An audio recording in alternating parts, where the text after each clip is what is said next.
I am buried under Blu-rays right now. Well, way to go. I mean, as usual, of course, but... And we found Justin today, suffocated to death underneath movies. He died as he lived. Alone. No. Oh, no! Ouch. That got so dark. Bringing the room down, Justin. There was a copy of 3 Billboards Outside Ebbing, Missouri in his mouth. His last words were, "Best picture." The rookie on the scene throws up in the corner. Ah, is your first critic death? Don't worry, rookie. You'll get used to it. These cinephiles, man, they just... What a way to go. Well, I know we got enough for the cold open for this one.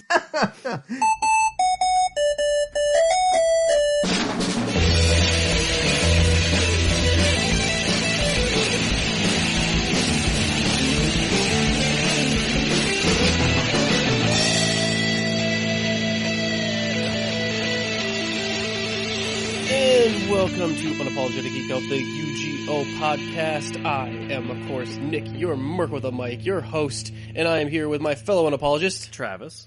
and my news correspondent unapologist, Justin, hey. Sorry. Who is dying in the background. It's fine. Justin Sorry. is infected. Do not let him in. Ugh, yeah, sorry, I'm a little under the weather today, but I should be good for a news recording, so... Well, guys, today it has finally happened, Travis. Oh god, now what? Yes, it is. Today was supposed to be another interview show where I was going to interview a lovely guest, but they had to reschedule at the last minute. No! We will hopefully have them on in the next upcoming weeks. But it was literally like 2 hours ago, so I have no idea for this episode. So unfortunately, we're going to have our freeform episode, our third one. Is it only a third? This is our third I thought it was one, a fourth. which would mean that this, of course, is the freeform episode. Well, I could talk about Oscars. Oscars has to be our fourth one. No, remember you said you made that joke like our next one would have to be freeform, and I'm like, oh, we're never having another freeform episode ever again. I'll take it. And I kept that promise for about a year and a half. So are you saying that this is three free forms outside of the UGO podcast? Or whatever? You can't relate everything back to 3 Billboards. He's trying. I don't care how much you love that movie. You can't have... not everything leads back there. But it does, Nick. It really does. But yeah, this is going to be a freeform one, guys. So Well- basically, it's nothing but a whole entire episode of how you doing. So yeah, well, we're gonna save that part for. Well, I'm actually curious what everyone's watching and whatever everyone's up to. But we're gonna save that part instead of the beginning. We're gonna put that part at the end there. That's So gonna we're be just the whole gonna. episode. So we're gonna do news and trailer talk first, and then we'll cut to the later segment, which is the what's everyone been kind of watching? Because I've been watching a lot lately. I don't know about you guys, but Excellent. Netflix keeps dropping shit, man. Yeah. God, Like, damn. literally, they dropped a whole movie the other day that I had no idea what it was. I had never heard about it. I just knew, oh, it's one of the directors of Wreck. And I'm just like, this just came out, and no fanfare, no nothing. It's just there. So I'm just like, okay. Yeah, I should drop this. It's not like you're gonna keep up with it anyway. No. But yeah, with that, I guess jump right into the news. Yeah, we'll jump in, but first, of course, we got the announcements we want to do. If you're listening to this right now, as it airs, we are at PlatCon currently. Yeah. That is how Time travel works. That is how time travel works. At least that's how I understand it. Yeah, we are going to be playing some games there with some people and actually selling merch for the first time. Yeah. So that's going to be really cool. That's what most of my week has been compressed of, is just last minute stuff of, like, you know, licensing and basically printing. Mine's been answering knocks on our door to find random packages all the, over the place. The living room is fucking a wasteland right now of just everywhere. cardboard boxes of deliveries and shit. Putting that Amazon Prime to use. I got yelled at by FedEx because our buzzer wasn't working. I'm like, what do you want me to do about it? Yeah, I don't know what to do. But yeah, so that's been interesting. That has been like a crazy amount of work just to just the setup Get for the doing one it thing this going. first time. Hopefully it'll be easier. Like, hopefully it's easier on the successive times we do it. Oh, I imagine. Because it is just I also have tried to figure out I have to get a till for that's right, we got to handle money. Yes. And I'm trying to do change and stuff. And I just came to the conclusion, okay, if some asshole tries to break $100 with us, then they're shit out of luck. Just don't fuck themselves. Sorry, if you're listening to this right now and you were at the convention, it's like, well, I have 100. Like, nope, you might as well not even bother. Like, we have like $1 button or whatever. Like, I'm not gonna give you 99 back. It's not gonna happen. Yeah, so definitely come down to that if you're in the area, and we're gonna be trying to do some more conventions this summer. I already got a couple other places already lined up, so that's exciting. So yeah, that's a really exciting time for us. I'm actually like I'm so fucking tired like this week because I've been sleeping just a lot less. But on the other end, I'm actually really excited to try this new landscape of the podcast, basically some new frontier for us. So Plus, PlatCon's always fun. PlatCon is amazing. This will be our third year, right? Yeah. It's our third year? Yeah, it's our third year here. It was where we got our start doing basically, convention stuff. Mm-hmm. And, they've always been kind to us. So I always want to keep inviting us back. I don't know why. But I know. That's what I thought, like, man, they will invite us back no matter what. But yeah, so that's great. Of course, if you want to help out the podcast and you don't want to buy our shit, you can do so by, writing us one of those 5-star reviews on iTunes. We really appreciate them. We like them a lot. That is the easiest way to help us out, and it's 100% free, except for your free time. Which, your internet, come on, and the computer you needed, and I mean, you're listening to this right now. I know your free time's not that important to you. So, and that's our podcast episode. Thank you, everybody. Good night. And good night, everybody. Yeah. Also, you can follow us on Facebook at our Facebook page, or on Twitter at UGO Podcast, or Instagram. That's the same thing, at UGO Podcast. Check out some of our Anime Milwaukee pictures. Got a bunch of great pictures. When I was there at our previous convention and all our other previous conventions, including PlatCon 2017 and 2016. We always love doing that sort of thing. Am I forgetting anything? Oh, that's right. I was a special guest on another podcast this week. Really? So I should probably shout that out. I was on the Triple Cups channel. Wait, is it Triple Chuck? Triple Cup? What? I think it's trickle. You know what? Now that you say it, I'm going to look it up because I'm like, I probably fucked that up. You're really invested in your guest podcast, huh? Triple. You see, it's a bunch of like actually symbols in it. So I'm like, I thought it was Triple C, but it's actually Triple C. But it's the U up symbol with the exclamation point after the C. So that's how cup comes in. Look, I'm not. Just look it up on YouTube. I'm sure it'll come up. Okay. Triple Cup Chuck, that is the name on his YouTube channel and his Twitter, and he had me on his Vibration podcast talking about some Black Panther Easter eggs and stuff. Okay. Yeah, so that was pretty fun. I actually got a new nickname that I don't hate, so that was pretty cool. Because everyone there had a nickname, Travis. It was really intimidating. Okay. Everyone was like, "Hey, Nick, this is Savage. This guy is Bloody Knuckles." And I'm like, "Bloody?" And it's like, "Yeah, we call him Bloods." And I'm like, "God damn, that's amazing. That's so fucking cool." Like, and I was like, "Oh, I'm I don't know." Like, it's like, don't worry about it. People have just been calling me Savage since grade school. And I'm like, "What kind of grade schooler were you?" And the only thing people called me in grade school was Milky. Kids were mean. And they were like, "Hey, you know what? Yeah, we won't call you Milky. How about Leche?" And I'm like, "You know what?" That still means Milky. Yeah, I know. But I was like, It's for those Spanish. of you who remember your high school Spanish, but I'm like, Leche. That's not bad. Like, it's still me, It kind but of like makes you sound like a drag queen, to be honest. it's still me, but with like a Latin flair. I kind of like it. Darling, my name is Leche. How are you? Leche. I'm gonna use that as when I'm picking up girls now. Like, "Hey, girl, got leche?"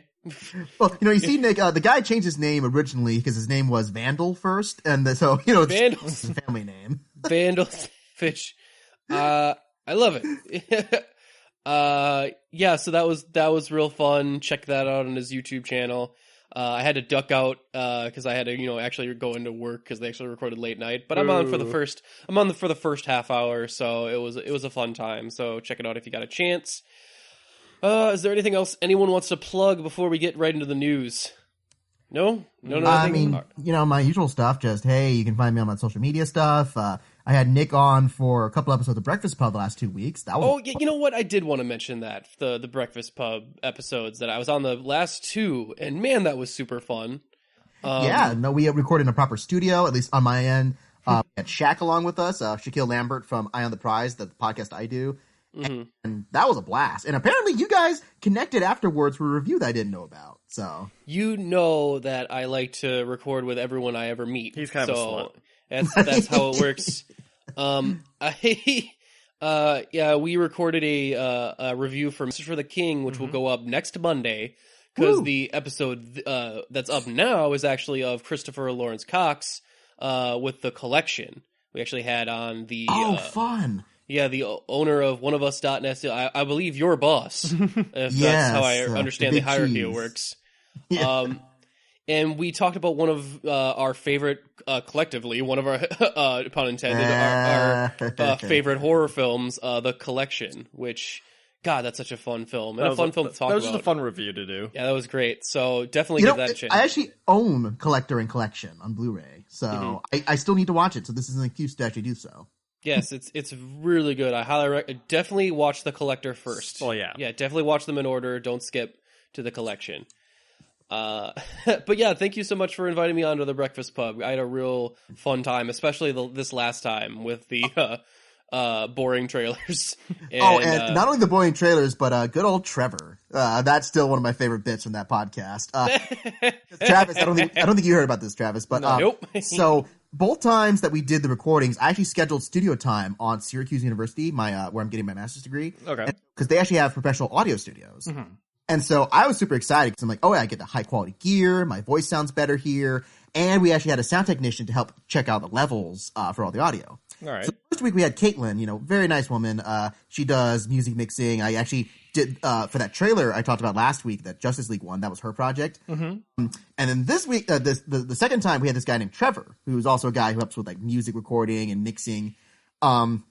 So at one point I mentioned it to Nick, and Nick of course just went into like making fun of Trevor, talking about how he sounds really nerdy, because unfortunately Trevor can't speak onto the audio podcast through his end in the studio. Okay. He can only hear, he cannot speak, which is a relationship I found very amusing. Oh yeah, so he can only communicate to me because I can hear him through my headphones. But yeah, Nick and Shaq couldn't hear him at all. So Nick took an excuse on that to talk about how he sounded like a nerd from The Simpsons or something like that. No, Shaq was the one that started that. I said that I thought he sounded.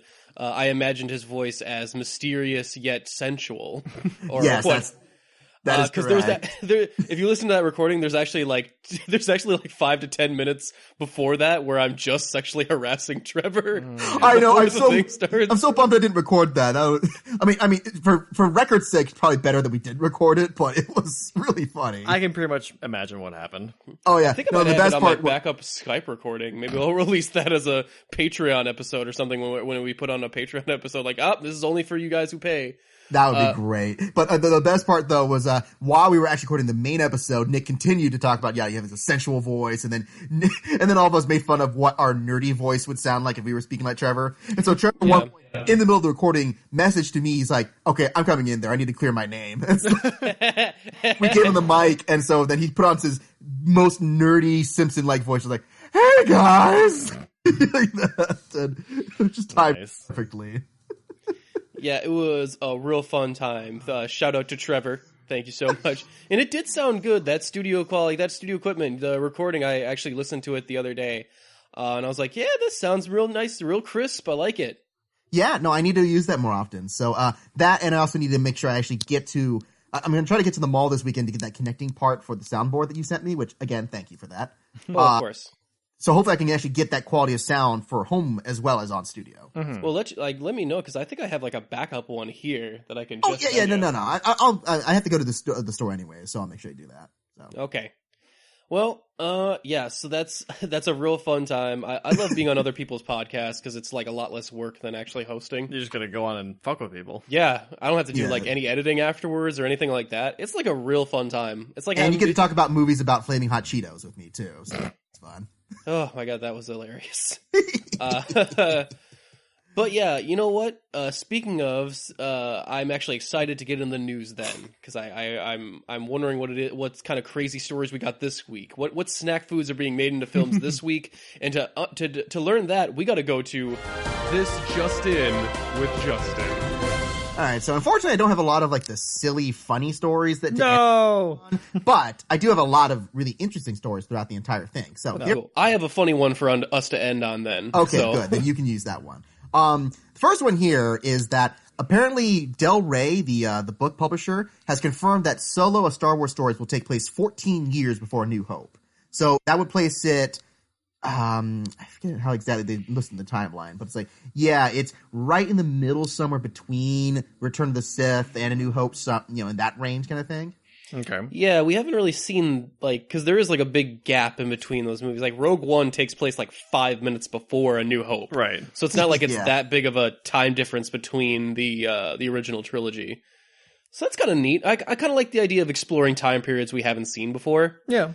Yeah. I really wish they would just bite the bullet and just go into a new, The Old Republic. the Old Republic. That's what I'm saying. I'm wanting to say the New Republic. That's not right. Yeah, But well, apparently they still say that the D.B. Weiss and David Benioff series might be Old Republic. I mean, that's not confirmed, but there's rumors about it. So I'm like, well, that's what I'm hoping, because if you play the Old Republic, I'm like, yeah, this actually has more of a Game of Thrones type feel to it anyway. Yeah.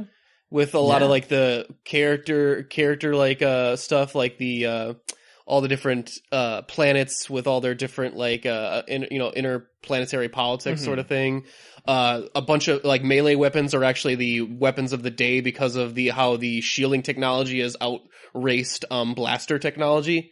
So vibro blades and melee weapons are more prevalent because they can get bypassed lasers and stuff. That's a good point. I swear to God, it's sword and sorcery. Star Wars is sword and sorcery in space to begin with, Right? But now it's even more so. So yeah, I really hope that's what they're going for. But one can dream. Mm-hmm. Yeah, no, that'd be cool. They also said that apparently, there's always the story that J.J. Abrams just doesn't actually things, he just kind of lets other people solve his problems.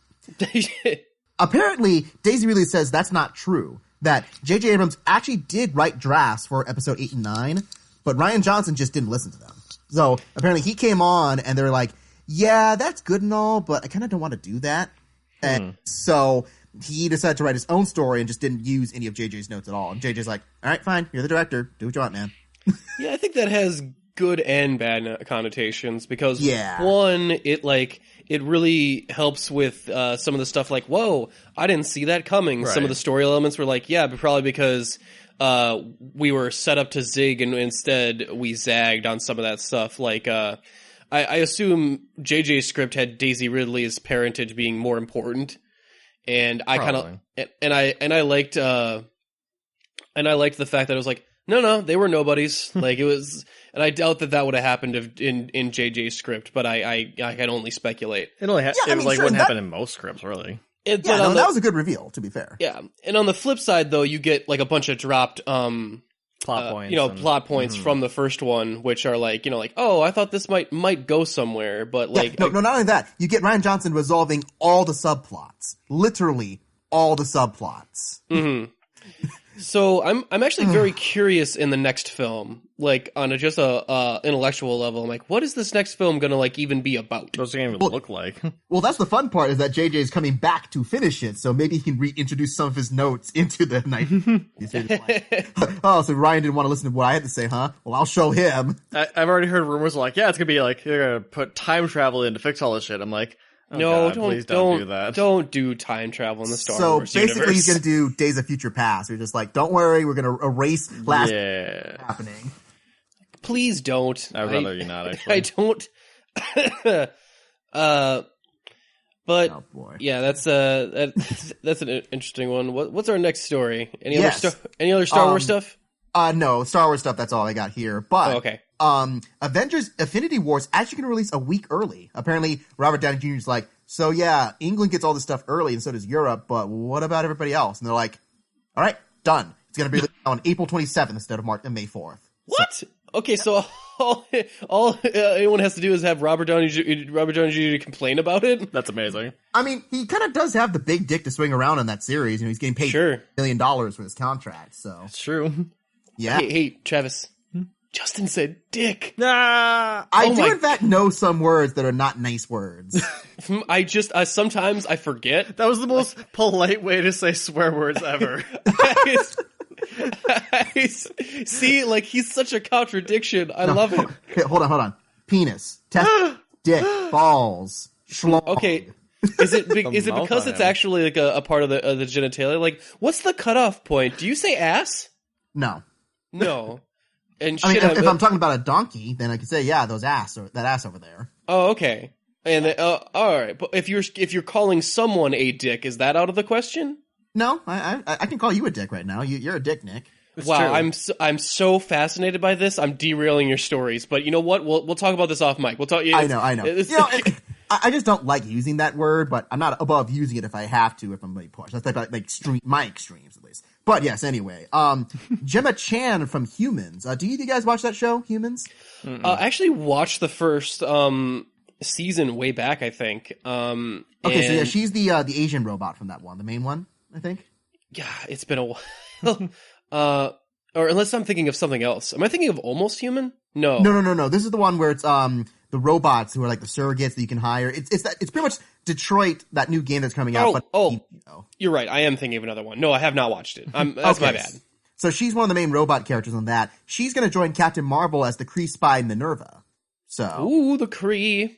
yeah, That means that the Kree are there. They're probably getting ready for the Kree Skrull War, which holds to my theory that the fucking Skrull invasion is going to happen. And Black Widow's blonde now, so I know that bitch is a Skrull. I stand by it. She's a fucking Skrull, and I'll hear none of it. I'll be honest, like, I do kind of want the secret invasion to happen. At the same time, I would enjoy watching your dreams be crushed. I'll be honest. If she turns out to be a Skrull in Infinity War, I'm going to be very rude in the theater because I'm going to go to Travis. I'll be like, I fucking told you. That would be great to listen to. Just it's a really quiet scene when they reveal the scroll happening. You just hear Nick just like, I freaking told you like that. Called it. Just here. Ha! Vindication. And so apparently also Sam Rockwell, you know, on the eve of him probably going to win Best Supporting Actor, at the time of this recording, we'll find out. But he's open to reprising his Iron Man 2 role as Justin Hammer. Not that anyone was actually asking for that character to come back, but hey, we all love Sam Rockwell, so why not? Yeah. Then from there, Punisher Season 2 is already starting casting for new roles. I'm not going to read their names because you don't know any of these actors except maybe Floriana Lima from Supergirl. She's one of the what's the main girl from the lesbian couple in that show? I don't know it very well. God damn it. I forget.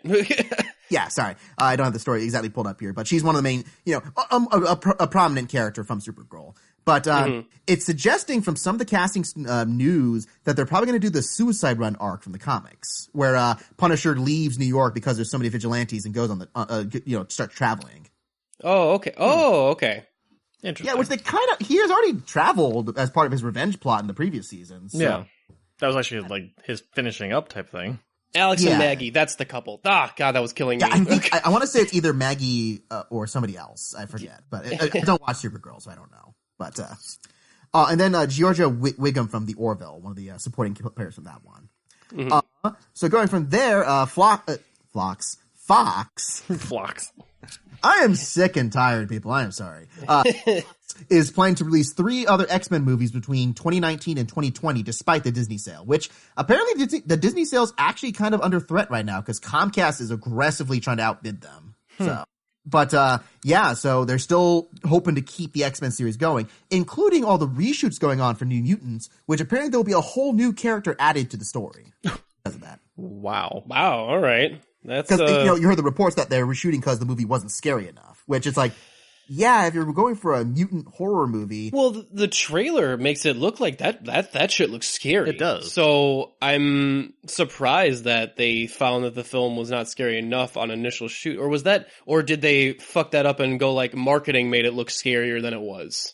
I don't know. I mean, maybe that might be the case, but I mean, and I can see that they want to try to hit that balance where it's scary, but it won't scare off everybody. But at the same time, they clearly don't care about mixing genres with their, Fox Marvel properties, because we got Deadpool on one side and the X-Men on the other side. Yeah, so that's very interesting. Oh, and speaking of which, too, for other Marvel Fox properties, Silver Surfer movies in development through Brian K. Vaughan, the famous comic book writer. A Silver Surfer movie? Yeah, not with, I'm assuming that would tie Galactus, but it wouldn't be him in Fantastic Four like the previous version.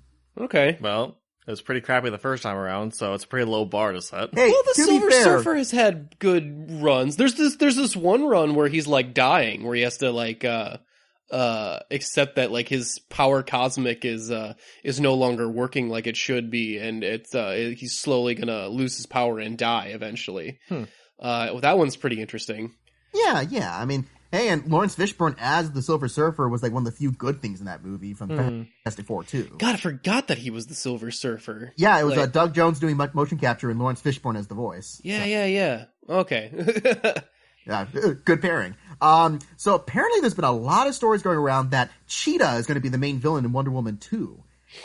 And even weirder is initially they offered the role to Emma Stone, who just said no.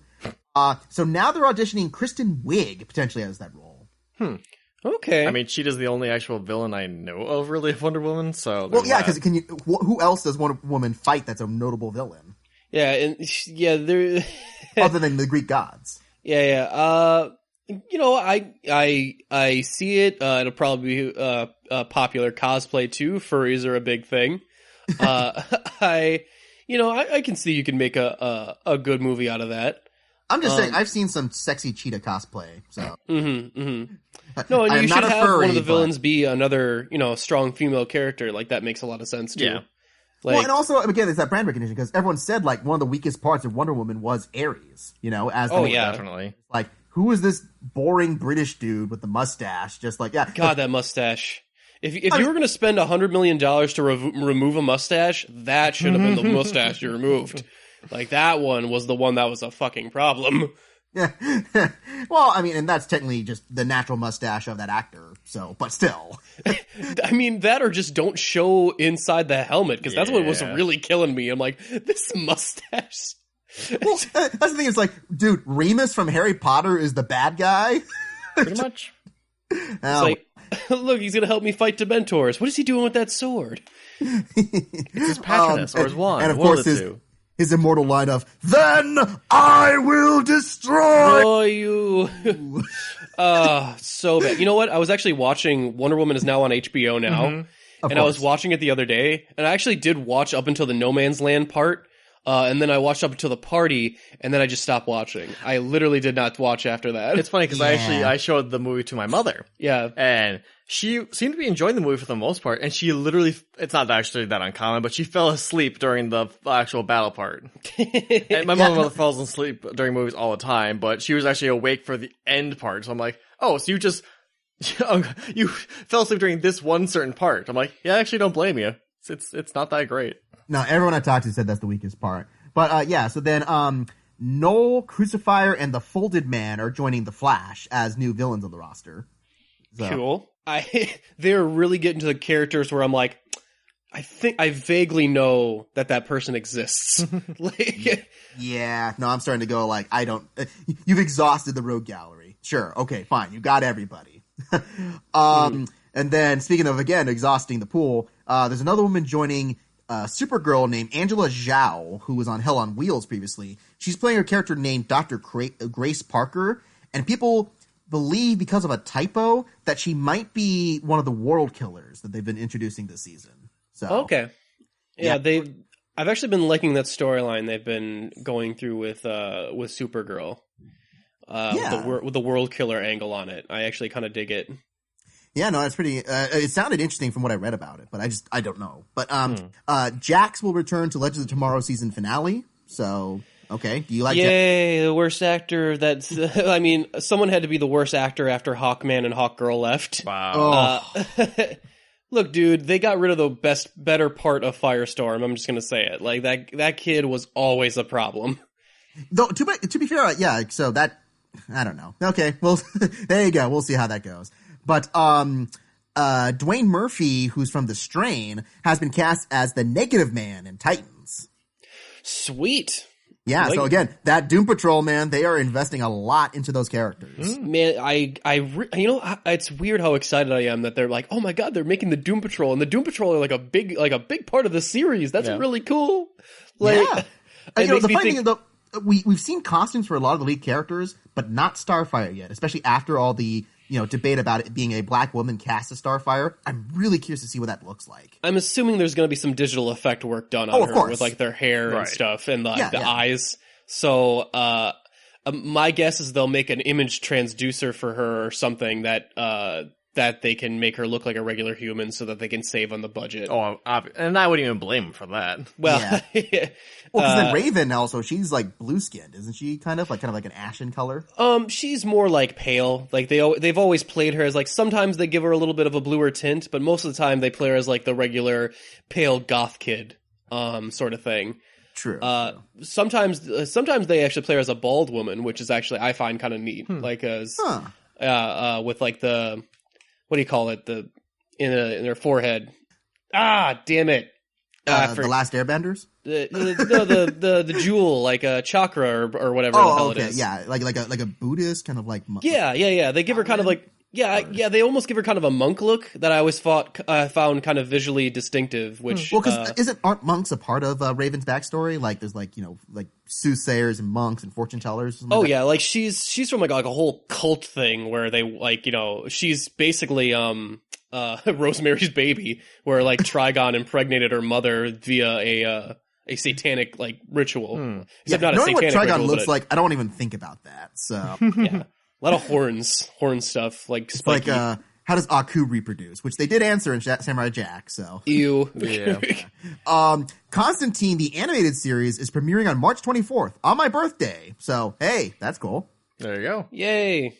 Yeah, I actually enjoyed his stint on Legends of Tomorrow this season. I saw his episode. It was pretty fun. Yeah, people really like that actor, Matt Ryan, because he was in that. He was in Justice League Dark.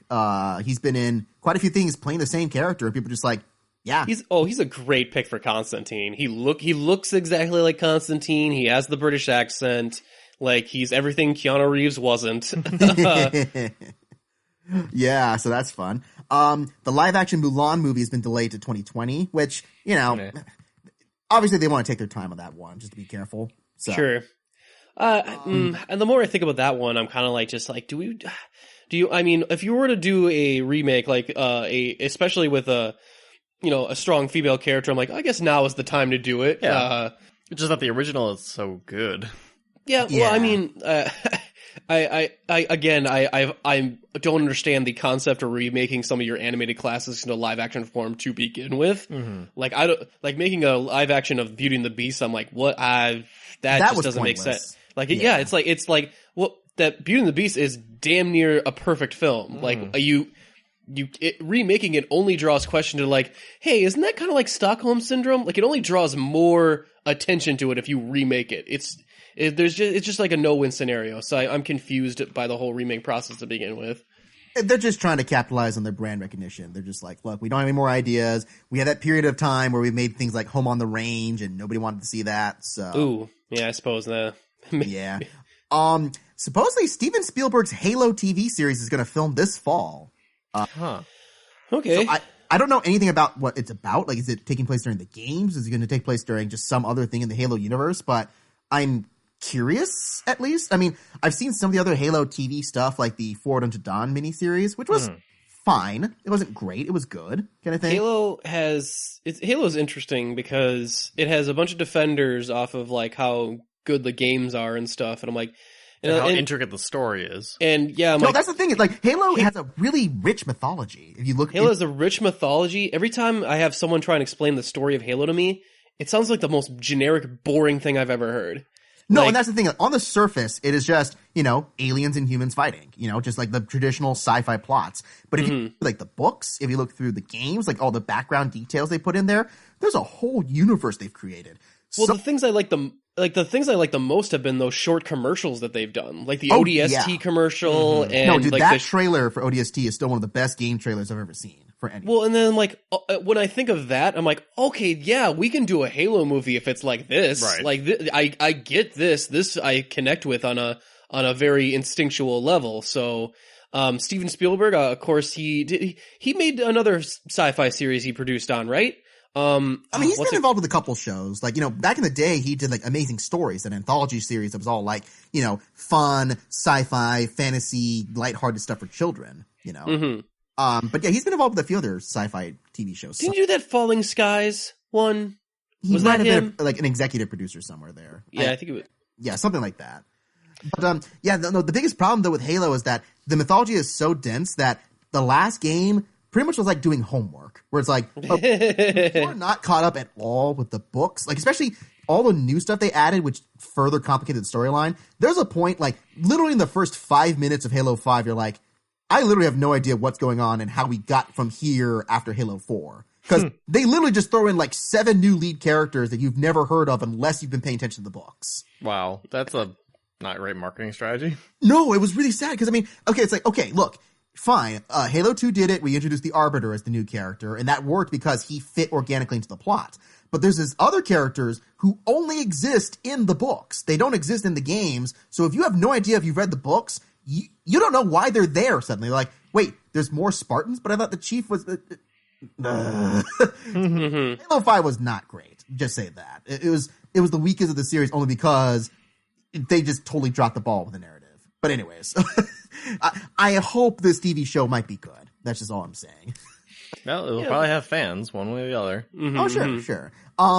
Benedict Wong is joining Ang Lee's new movie Gemini Man, which will involve Will Smith fighting a clone of himself throughout the story. So Face off. Oh my god. Pretty much. I mean, that's kind of the thing where it's like, yeah, it's like something where they're trying to do like some of that stuff like the Social Network where it's like, double Will Smith action throughout the whole thing. Sure. Yeah, that's one of the early tricks of filmmaking that they seem to have gotten down to an exact science is the making the person a mirror image of the other person. And like it gets to the point where they can do it on like low budget TV shows now. So I'm excited to see Will Smith versus Will Smith. I like that. We can get evil Will Smith, and then like, no, we can't have evil Will Smith. They'll both end up being good by the end. Yeah, Will Smith will team up with Will Smith. Clive Owen. Yeah. Like it. Yeah, sure. With an orc cop. No, let's not go there. And a robot by Alan Tudyk. Okay, maybe that. Okay, I like that. Yeah, we'll combine all the Will Smith movies together. And we'll have them all fighting it out. And it'll just be called Smith. Mr. and Mr. and Mr. Smith. Oh, boy. Brad Pitt has been cast in Quentin Tarantino's new movie, which has finally got a title called Once Upon a Time in Hollywood. So, okay. Yeah, I know, weird title, but it's going to be him and Leo DiCaprio in the head roles. So, man, great. I'm very excited to see them together in a Tarantino film. I mean, I remember Leo from Django Unchained, and even though I thought that wasn't one of Quentin Tarantino's like best movies, I thought like Leonardo DiCaprio, I'm like, man, he steals the fucking show in that movie. Well, and that's the thing is that Tarantino, yeah, his movies sometimes vary in quality, but he's always good with actors. Like almost every single actor except himself are good actors in his movies. He's good with working with actors, and he's good at giving them dialogue they're excited to say. Like, I'm going to give you a great fucking speech that you are gonna deliver in a great fucking way. Like, almost no character, like almost no actor gets out of a Quentin Tarantino film without giving a fucking amazing like soliloquy / monologue in it. Yeah. So I think like he gets actors respect off of that, and I think he's just got a way of working with them that is pretty good. Yeah. And so unfortunately though, that means that because Sony bought his movie and they're going to help produce it, World War Z 2 is being delayed. Now I know, why does anyone care about World War Z 2? Thank you. I liked World War Z. I actually thought it was pretty good. And I did too. Yeah, the caveat too, David Fincher is still attached to direct this movie. So really, Fincher zombie movie. Ooh. Okay, that could be interesting. I'm into it. Yeah. Yeah. So, I mean, provided David Fincher doesn't do any other projects, but yeah, so that was going to be delayed a little bit to make way for Quentin Tarantino. But still, if that actually comes to fruition, I'll be there. I will be there. I'm very interested to see that. I'm not going to lie. Yeah.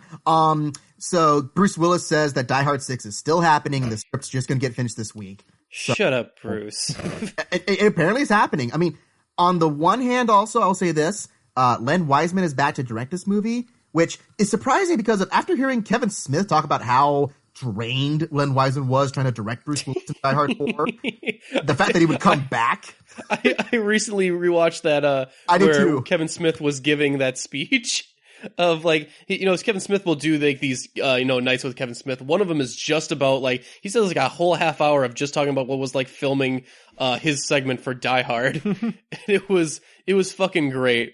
And you can see where he's so excited to be there. He's like, I love Bruce Willis. He's great. And he clearly did this before he did Cop Out. Because after that, just like, man, screw you, Bruce Willis. I hate you. You can kind of see where the seeds of that was being planted by how he watched Bruce Willis act on set. And it's like, dude, how did you not know that was going to happen when he was talking to you? Well, there's a great moment where, in the middle of the story, Bruce is fighting with the studio on a script change or something. Yes. And he talks, and he's on the phone with them, and Kevin Smith's like, I will never forget this moment. It was amazing. He's on the phone, and you just hear Bruce's end of the conversation, like, yeah, but we need the script changes. Like this is Thomas Gabriel. I mean, come on, Timothy Olyphant's already a pussy enough already. And which I'm like, as a fan of Timothy Olyphant, I was like, okay, Bruce Willis, you are dead to me. No, to be fair, Kevin Smith, the stuff he said about how Timothy Olyphant would tease him and pick on him during the other set, like, okay, so maybe Timothy's a little bit insecure, and that's why he has to be the macho guy in all of his movies. Sure. Yeah, that was the thing where he was like, yeah, so on set, he would make fun of me, he would call me fat, he'd call me a bad actor, but then when the camera was off, he's like, oh man, Kevin, I love you, you're great, and stuff. It's like, dude, shut up. Oh, no. And actually, no, his best comeback was like, yeah, cool. You know what my favorite actor was on Deadwood? Ian McShane. Right to his face. Really like that guy. Yeah. But yeah, like Bruce Willis, he was saying like, after like a whole big of rigmarole, he's like, oh, okay, yeah, you don't want to do it? Well, let me ask you this. Who's your second choice to play John McClane? And then he hangs up the phone and is like, yeah, we got the script change. And I was like, and I was like, wow, what an egotistical prick. But then I was like, that's such a baller move, though. Like that's on a respect level. I'm like, yeah, okay, I can respect that. Travis, if you've not seen that yet, and fans out there too, look up. I think it's called "Sold Out" with Kevin Smith, parts 9 through 11 or 12, where he recounts the entire story of how he was filming his segment for Die Hard. It is hilarious. Okay, I'll have to keep an eye on that. Oh yeah, no, it's really funny, and also, having said everything bad about Kevin Smith, I hope he recovers well from his heart attack, because that was just recently too. What a shame. He actually had it during one of the said shows, one of his talks. Oh jeez. Yeah. Apparently he like spit up milk, and then at some point he's like, okay, this is not just bad indigestion, I need to go to the hospital. Yeah, he had to cancel his second show and go to the doctor, and he said like, yeah, if I tried to power through and go to the second show, my doctor said I would have died, because he had the same thing my father had, where his aortic... Did your dad have that too? Yes. Yeah. And it's a aortic valve blockage. Okay. Yeah, and if you don't get immediate medical attention, which was the case with my father, he was up on the cabin alone. It was like, it's very, very dangerous situation. Yeah, I think he said he had like 100% blockage on his valve. Yep. Mm-hmm. Gosh, dang. Same exact thing, like the 100%, and the same valve too. Like a very, very common with overweights and high blood pressure patients and stuff like that. Yeah, and I do hear it's slightly hereditary too. So he's like, yeah, my dad had that too, and I'm like, okay, I can see where being overweight plus previous history with heart attacks, that probably could happen. So. Mm-hmm. Yeah. So all things said about how terrible your movies are, Kevin, I do hope you recover. He's also a great talker too. Like I can listen to that guy talk all the time. No, and listening to those videos actually gave me a lot of respect for Kevin Smith, because I was just like, yeah, I think he's kind of a tool, all this stuff. But then hearing those speeches, I'm just like, okay, he's got a bit of an ego, but he's an entertaining spokesman. Mm-hmm. He has the skills.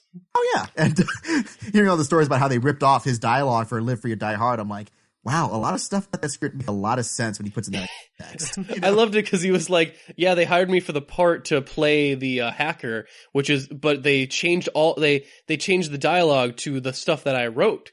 Like, yeah, because he wrote his own audition for the role. Because he wrote his own audition. Okay. And he's like, oh, So they wanted my rewrite, but they didn't want to pay me for my rewrite, so they paid me less to just act it, like to be a small role on it, rather than it would have paid me to actually be a writer on the film. That's pretty shitty. I know. Yeah, Hollywood is really, really messed up. And sorry, just one last story, because I know we're talking so much about Kevin Smith and Die Hard. But my favorite part of that speech was when he was talking to the other writer, Skip, Bruce Willis's writer. Bruce Willis has his own personal writer that he brings around with him. And the writer looks like Arnold Schwarzenegger level buff. Like he is Yes. bodybuilder size. And that was the joke, just like, wait, where does it say a writer has to be flabby and out of shape? And Kevin Smith's like, okay, you got me there. Touche, They're Skip. talking about the delays on set, because they would spend a whole day not filming a thing, because Bruce Willis would just complain, the studios wouldn't answer their calls, everything possible was just in chaos. And Kevin Smith just turns to Skip, just like, so we didn't get anything done. Yeah, no, I mean, I heard B-roll got some stuff shot. Yeah, but we didn't get anything done. Oh, no, come on, dude. This is how it is. Welcome to Die Hard. See you tomorrow. We're on BWT. Bruce Willis time. That was great. Yeah, Sorry. no, that's okay. Like you know what? They are fascinating stories, and we're only scratching the surface of what he talks about. It's a real fun time. Again, the Kevin Smith. So Sold Out with Kevin Smith. Sold Out with Kevin Smith. Yeah, look that up. It's great. Definitely worth your time. Yeah. So then, other kind of stories here. Antoine Fuqua apparently is in talks again to direct the Scarface remake that he left, and now is coming back to do. So, oh, Jesus. Yeah. Just don't do it. How about that? Simple enough.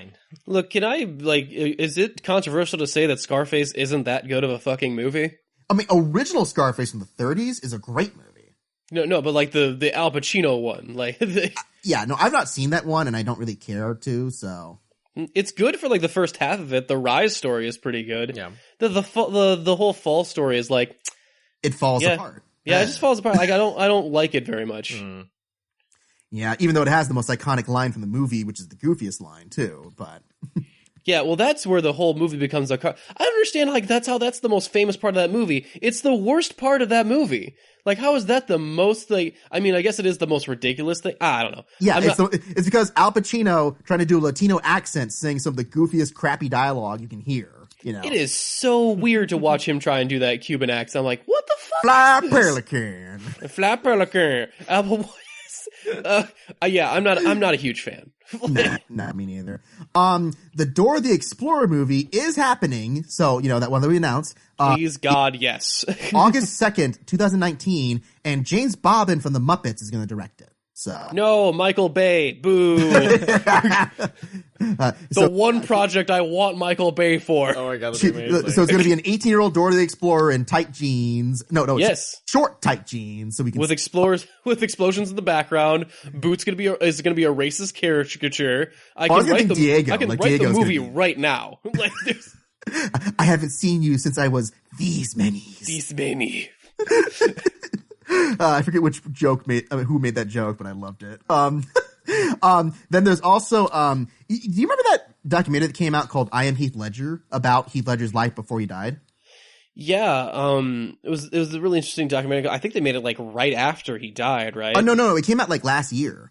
Did it? Oh no, I'm thinking of something else then. Yeah, no, so this is one they did where it was about Heath Ledger's filmmaking experience, where he actually never got to, sadly, he never got to actually do filmmaking. He was passionate about making short films and, home documentary stuff, and it tied into stories about his career as an actor along with being a filmmaker. Oh, I did not know that. Yeah, it's actually, from what I heard, it's pretty good. I mean, it's still kind of fluffy because it's trying to be very nice to Heath. Mm-hmm. Mm-hmm. It's supposed to be a very, fun, entertaining one. So they're going to do a documentary like that with the same director for Paul Walker coming out now. Oh, that's nice. Oh, okay, yeah. Yeah, and the Paramount Network is developing. Which, by the way, if you check out, there's that new trailer for the for the TV show Yellowstone, which is written by Taylor Sheridan from Hell or High Water and Sicario. It looks pretty dope. I'm just going to say that. Nice. All right. Yeah. No, so that's premiering on the Paramount Network this June. Netflix is going to release 700 original movies and TV shows this next year. God damn it. 30 anime series, too. Holy shit. Wow. Yeah. Netflix is taking over the world and stuffing it full of garbage. Yeah, I was worried that we would run out of stuff to do on Netflix and kill, and yeah, I guess I don't have to worry about that No, anymore. Netflix has a set that's 2 years worth of content almost. We could do 2 episodes.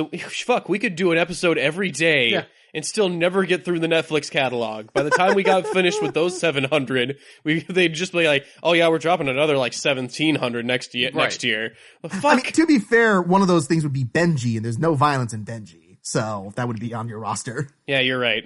So not everything is violence worthy or kill worthy. There's already how many other things on Netflix we haven't watched. Plus, they just change other movies every month. Ooh, that's right. I think Voltron's out this weekend. I think it is actually. Oh yeah. Oh, I'm so excited.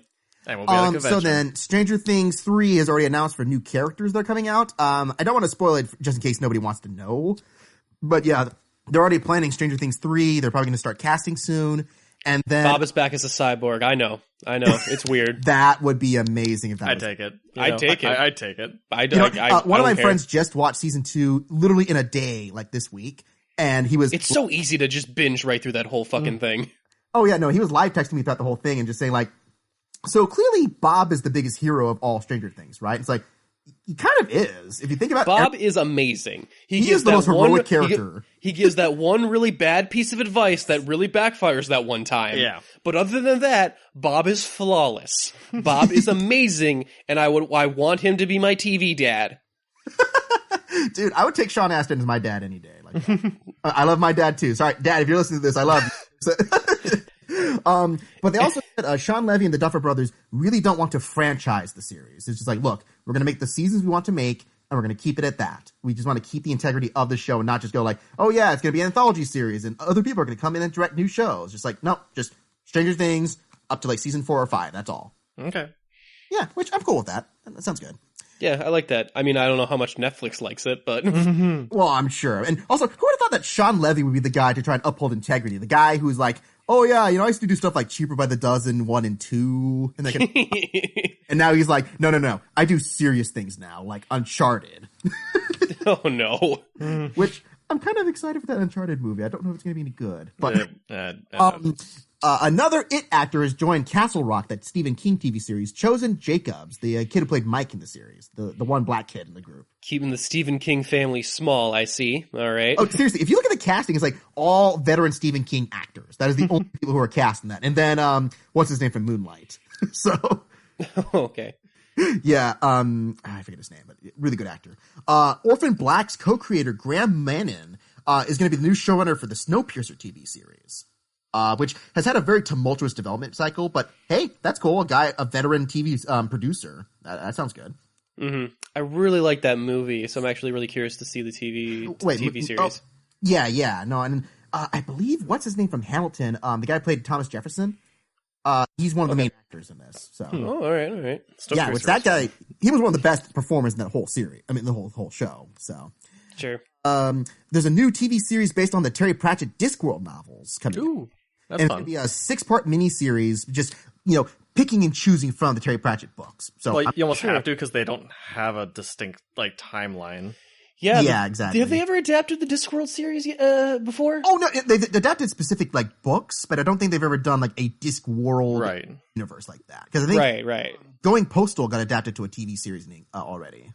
Okay, because it's one of those ones that I always hear get kicked around of a novel series that I probably should read one day. I have the first. I think I have the first one. I can't actually tell you. Yeah, I have the first of a series of one of them. I think also the development of Good Omens, that one that he did with Neil Gaiman, is getting some traction for that too. That's why it's getting made. That'd be cool. Sure. Yeah. Just skipping through a bunch here. They cast the new lead actors for the Purge TV series, which is kind of cool. I don't know this Jessica Garza. She's in Modern Family, but Gabriel Chavaria from War of the Planet of the Apes. I believe he's that other Weasley soldier for Woody Harrelson. The guy gets blown up with the grenades. Yeah, that's right.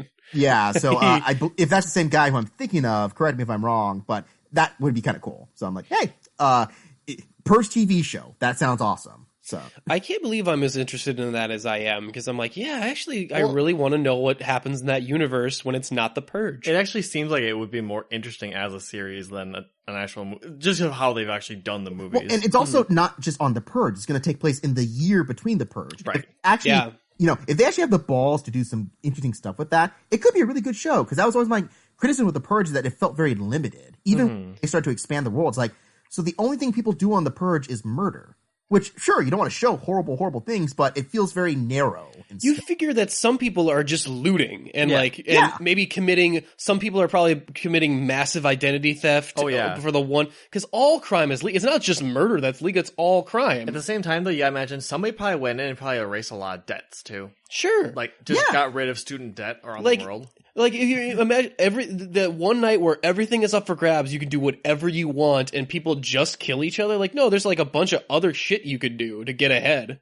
Yeah, so I hope they fuck a horse or something. Yeah, I hope they exploit that more, because it feels like all they do is just because it's more effective. They just kill people, and it's like, oh, it's part of our political message, which really isn't that smart, people. It's just it's something that they say very loudly and you agree with. So. But anyways, that's just me, my personal opinion on The Purge. But a reboot of the Muppet Babies is coming out on March 23rd this month. So, you remember that old cartoon nugget from back in the day? Oh my god, do I? I remember they used to use old clips, like they had a Star Wars parody of it. The stock footage, all the time, and all the licensed footage. They had one where Gonzo was getting help talking to Miss Piggy from Cyrano de Bergerac. Yeah, and they used old stock footage from what I want to say an old Italian film of like that of the version. Okay. It was fucking weird. Like. No, like, I didn't know any of the stuff they were referencing in most of those shows. I'm just like, some old black and white horror film in one thing, and some Italian movie, and some other stuff. I'm just like, all right, whatever you say, TV show.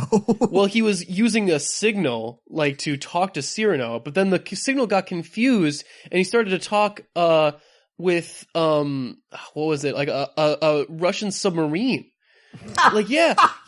And then he starts to relay the messages from the Russian submarine to Miss Piggy, because he's supposed to like, say exactly what I say, right? Okay. So now he's talking some military jargon. It was the most surreal fucking shit, like, you have ever seen. Like, it was crazy. Like, I doubt that they'll go that way with this new version. That'd be kind of awesome, though. I would watch it. That would be awesome. Lore, that Amazon adaptation of the podcast, has been renewed for season 2 with the showrunner from the Exorcist TV series coming on, Sean Crouch. So, okay, which means that Exorcist is dead. I'm sure. But yeah, that show's, even though I hear it's actually a pretty good show, but it's gotten horrible ratings, like horrible numbers. So. Also, The Magicians got renewed for season 4 on Sci-Fi, a show that I do not watch, but if you're a fan, there you go. Travis has watched it. I've actually watched the first, 2 seasons, I think they're on Netflix? Okay. Oh, nice. It's not bad considering it's on Sci-Fi. Yeah, I know, that's such a low bar. Most of the time I'm like, the whole world would be better off if most of these people died and magic didn't exist. It solved most of the problems. I bet it would. And Trav's going full Trask from X-Men. It was like, yeah, you mutants are the problem. No, seriously, it gets to the point where, like, in one part of the show, it's like, no, magic can be destroyed. I'm like, yeah. They should definitely do that. Yeah, why are we doing anything about that? Like, even the characters themselves admit, like, yeah, magic has fucked up major portions of my life. And I'm like, okay, then why are you desperately trying to save it then? That's kind of refreshing, actually. It's actually really interesting. It's not a bad watch, though. Yeah. Unfortunately, what is dead for sure is Wayward Pines, M. Night Shyamalan's TV show that is officially, unquestionably been canceled now. So, oh, okay. I knew that was up in the air for a while. Yeah, no, apparently, season 1 had a decent enough fan following, but season 2 sucked eggs so hard, they're just like, yeah, nah, we're done. They literally adapted all the books in the first season, so they had nothing else to go with except trying to make up new stuff in the second season. Yeah, that's never a good way to go with it. No, it's not. A bunch of people died, some minor actors, some minor stuff. The guy who designed Woody from Toy Story, Buck Lucky, he died at 83. The biggest death was probably this director named Lewis Gilbert, who directed 3 of the James Bond movies. He Only Lived Twice, The Spy Who Loved Me, and Moonraker. Directed the original version of Alfie, which was a pretty good movie back in the day. But he died at 97. And then, mostly the other stuff is just, legal nonsense, because it's like, hey, guess what? Shape of Water is getting a copyright infringement lawsuit because they plagiarized a play, apparently. Yeah, I saw that one. I thought it was. I thought you said like copyright lawsuit. I'm like, oh, Abe Sapien is finally filing for image copyright. Like, God damn it, you're using my likeness. No, this is unfortunately a very real copyright problem because apparently there's a play called "Let Me Hear You Whisper" that's more or less the same plot, or at least like the same basic structure. And so, the one thing that people were very skeptical about is that this is very convenient timing, literally the week before the Oscars. So, yeah. Is the play also about fucking a fish man? I don't know. Maybe. Because if it is, then I'll grant them like, yeah, that's a unique premise. There's not a lot you of could find some fan fiction that could claim everything about it. Let's face it. Fishfucker97 says, like, I wrote this back in 2012, back before fish fucking was cool. Yeah, no, I've stumbled onto some creepy stuff on fanfiction.net, so I would not be surprised if that was true. No, I can guarantee it. Yeah. And also that Weinstein Company is probably going to file for bankruptcy because they rejected the buyout offer that was given to them. I really don't feel sorry for that. No. Yeah. All right, so tell me a funny story, Nick, to end this off on. Oh, wait, Oh, before you we got it. do that, Nick, did you catch that the new Overwatch hero has been announced? Yes, it's actually the chick from one of the other shorts. Torbjorn's what's her name? daughter. Yeah, what's her name? I forget her actual name. Bridget? Bridget, I think, yeah. Bridget. Oh, wait, right. what is this for? Like Overwatch what? Overwatch, the game. No, Yeah, but she's- what is it, like a short film or a... Oh, no, I think she was a minor character from one of the other shorts, if I remember correctly. Am I remembering that wrong? No, she was part of the Reinhardt story, I thought. Yeah, right. Like Yeah. she Okay, was. so wait, she's gonna be a the playable one character. drinking with him in the bar, right? Yeah, I think so. Yeah. And she's a support character. Mm-hmm. So that's pretty neat. She's going to be like a support tank.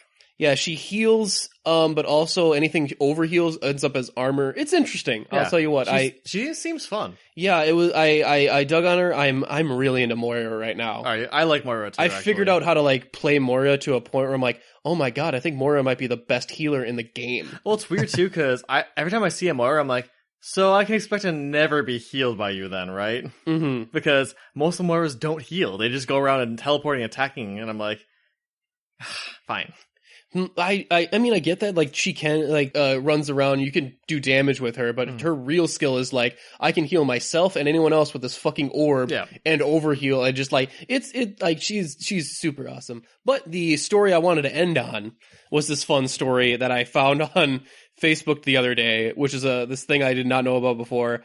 Apparently, there's a Minnesota lake that divers it's very popular with divers. Mm-hmm. And if you go diving down it, if you go to the bottom of this 120-meter lake, you might find a little bit of a surprise. Someone made a life-size statue of Jason Voorhees and put it at the bottom of this lake. Why would so you that divers can find it and assumedly shit their pants. And I see some video of it, and it looks like real. Like here's how it looks. Like that is terrifying. I love that. It also makes me never want to go diving. No, because could you imagine finding that? You wouldn't go. For one thing, you'd probably drown. Yep. And for another thing, you'd never set foot in your bathtub again. Okay, I need to add this to my Breakfast Club notes. That's awesome. It's so, and apparently it's been down there since 2013. So it has wear and tear and algae on it. So it looks looks even more real than the point it went in. Oh god. Oh boy. So yeah, great. I actually really find that very funny. Terrifying. But yeah, that was great. We're actually going to take a small musical break, and we'll be back with this week's trailer talk right after this. Yo, Tom from Toonami here. You're listening to the UGO podcast, and I hope y'all are ready, because Trailer Talk starts now. Hey guys, welcome back to Trailer Talk. Doing a little bit of different setup here, so if it looks a little weird. There's somebody else watching us this time. Going on. Yeah, I actually can't watch myself in this new setup, so this is interesting. I am really excited. We've left Trailer Talk off for a little too long here, and So we gotta back up here. well, I'm thinking we're just gonna skip some. Like we did one of the Incredibles trailers before, but no, I don't think we'll. Maybe we'll get to it. I don't know. But yeah. First things first. I think we can start off on the trailer. I mean, you saw Wreck-It Ralph, right? No. You didn't see Wreck-It I've Ralph? never seen the first Wreck-It Ralph. It's very good. You should give it a shot. I've heard a lot of good things about it. I actually liked it a lot. I like that year it was right, like the Disney movie was Wreck-It Ralph about video game characters coming to life. And the Pixar movie was Brave. Which was about a Disney Scottish princess. So it was this weird little flip-flop of that year, which was kind of neat. And I really did end up liking Wreck-It Ralph quite a bit. So I'm actually kind of excited for this sequel. I've not watched the trailer yet. This is Wreck-It Ralph. Ralph Breaks the Internet. Wreck-It Ralph 2. Sorry, I actually flipped that around. They flipped the subtitles come first. That is a weird. That's kind of weird. That is super weird. Wreck-It Ralph 2 teaser trailers 1. Ugh. What is with this? So This is you know a what? nightmare. Let's try this here. Let's give it a watch. And that good old binary. The kids will love that. Oh yeah. All right, let's get There you go. you It gives me a plugged time in. lapse till Thanksgiving to watch the first one. Whiffy, or is it wifey? Why don't we just go in? Yes, go to your wifey. Oh no, the arcade's gonna be a haven for hipsters now. No.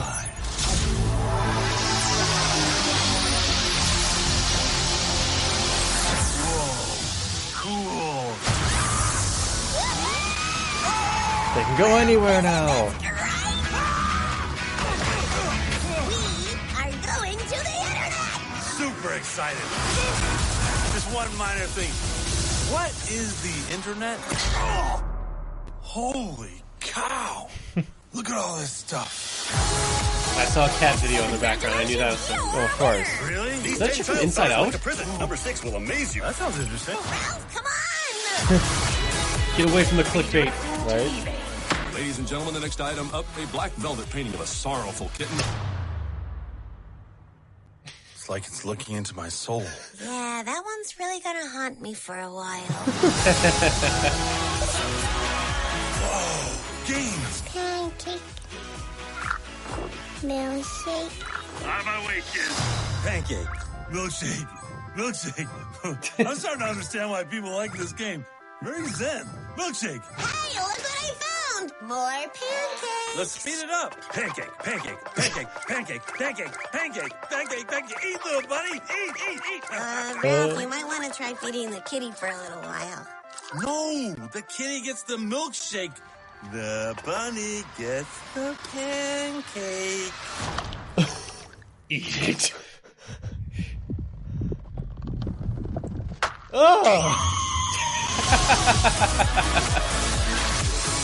So, question. So looking forward to Wreck-It Ralph traumatizing little children. What happens if they feed the pancakes to the kitty? I'm not sure. Maybe it also blows up. Maybe there's just no way without killing one of those adorable animals. So that was the trailer. Well, okay, so pretty cute. I mean, of course, they're doing the traditional jokes here. Let's see if I can bring it up. I mean, it's not unlike the first film where they're going inside different video game worlds. Only now it's in the internet, so it's all internet jokes. Right, you can do any video game. I mean, we call it the cat thing. There's IMDb in the background. There's clickbait, yeah, and everything like that. Yeah, there's a lot of jokes to be had here. Yeah. So I think like this would probably be the good version of the Sony film. What was it? Emojis, Emoji, ew. whatever. I like this cat. Just like, good lord, please save me from. They're about to kill me. They're about to put me down. Please, like he's so sad. And like this kid right here. Let's see if I can get a close up on her face here. Oh, there it was. I just missed it. Yeah. Does she remind you of anybody? She looks like Moana. Right? It's like She looks exactly like that Moana chick, as a right? kid. I mean, I'm not imagining that. No, Like, that's her. No, that's child Okay. Moana. So I'm like, okay, Nick, don't be racist or anything. No, Like, it's I don't- the facial shape, the hair. It's very similar. Well, as you know from our previous trailer talks, all children look the same to me. It's true. So I wanted Which to is confirm with you first. a little disturbing because when you worked in a daycare for a while. Yeah, I could not remember anyone's names. All right, Jeffrey. I'm Davis. Nah, sorry. You're all Jeffrey to me. I like this iPad. Like, this is a really cute, like, iPad that I don't think actually exists. Or is it like a kid's? I bet you that's like a kid's iPad you could could. probably get. Yeah, I mean, if they were to enter, like, I'm assuming this is gonna be a kids friendly film. So I mean, they murder bunnies, but it's fine. I'm assuming that they're not gonna, do some of the other stuff you would find on the internet. Like, I don't think any Nigerian princes are gonna try and ask them for money. Well, do you think Wreck-It Ralph can find Rule 34 of himself? Oh boy, I hope that doesn't happen. I don't think children are ready for that. I mean, we already got the exploding kitten to deal with. I don't think we need to deal with Rabbit. Rabbit. That's right. The kitten dies. The rabbit. The kitten just dies of starvation since no one feeds it milkshakes anymore. So yeah, it was fun. Overall, I'm still looking forward to it. Does look cute. But yeah, should we move on to our next one? Sure. What's up next? Well, we were talking about earlier with Justin in the earlier segment of the podcast about New Mutants. Getting its reshoots. Reshoots, apparently they want to make it scarier. Interesting because the previous trailer, the trailer number 1, was very scary. Like, it sold it like it was a horror film. And so it's interesting to me that they had to reshoot it. Like, was it not like as scary? Was that thing only invented in marketing? So yeah, I'm very curious as to this New Mutants film. The New Mutants. The New Mutants. So yeah, without further ado, let's just give the new trailer a watch here. Okay. Because I don't know if maybe they did do marketing and the studio just looked at it and were like, that's a good idea. We should probably do that instead, right? Yeah. Scary hospital. Standard. Yeah. I'm gonna ask you a series of questions. Is it a Rorschach test? I want you to respond truthfully. Have you ever hurt someone? Yes. Okay, you got away with the first trailer with that fucking slow-mo. Have you ever That's for that experienced slow something fucking song. abnormal? Man, it's like they're trying to figure out how long the lyrics can go. This point to be like, we're doing a trailer where we're not going to think it actually has a song to it. It's realize like, no, it's just one note held the whole entire time.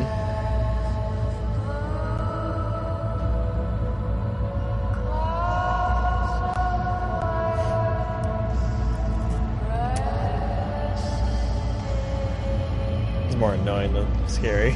God, I actually want to watch this trailer without that soundtrack because I can't think of anything else but it.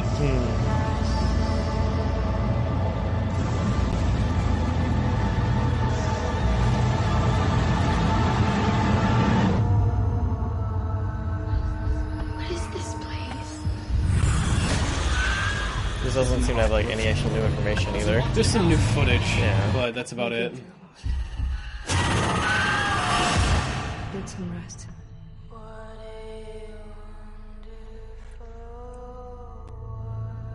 Fuck you. I actually expected them not to even finish the lyric before the trailer was over. Okay, so man, that trailer put me in a bad mood. That was pretty pointless, actually. I think, you know what? I'm trying to see because it's basically a recut version of the other trailer. Yeah. Although there is some new imagery. I kind of like the this wolf's bane shot of the claw mark going up the stairs.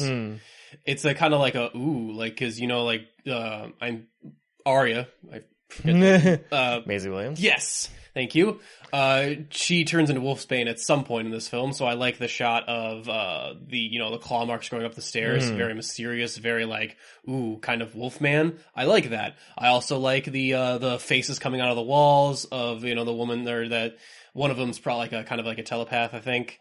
So like their powers being turned on themselves, horror movie style. The asylum is still a great creepy environment to have it. True. It just shows you what a choice of soundtrack can do because you know what? I wasn't crazy about the first one where it used what song was it? I forget.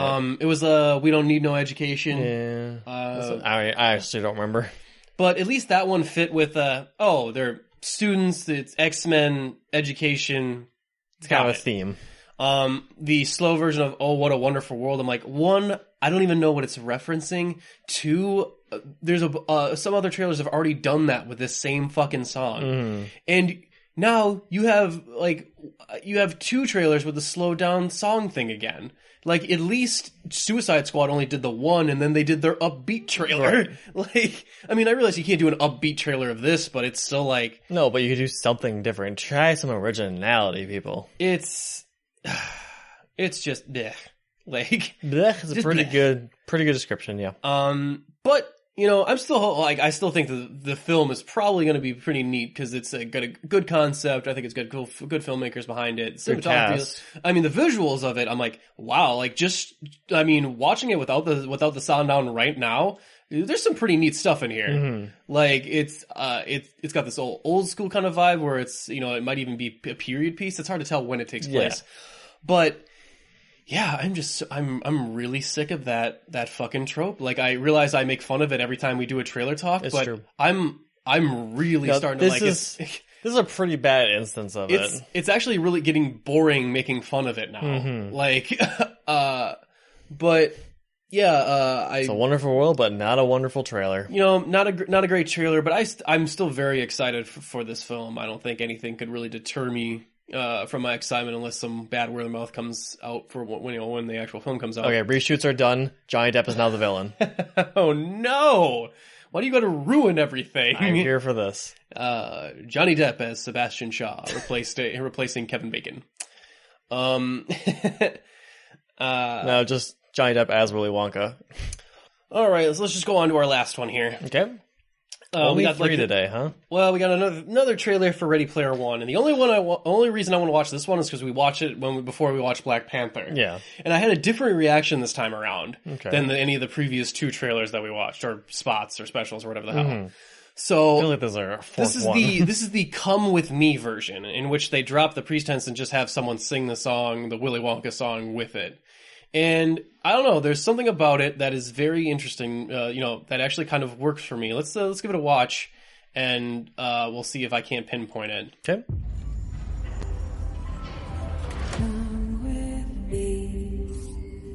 This After you just made fun of us, another one for having a slowed-down version of a song. Yeah, I know. The limits of reality are your own imagination. I mean, at least it's an adult woman this time rather than a small child. For all the things they can do. That you can clearly see the reference, imagination. Yeah. Got it.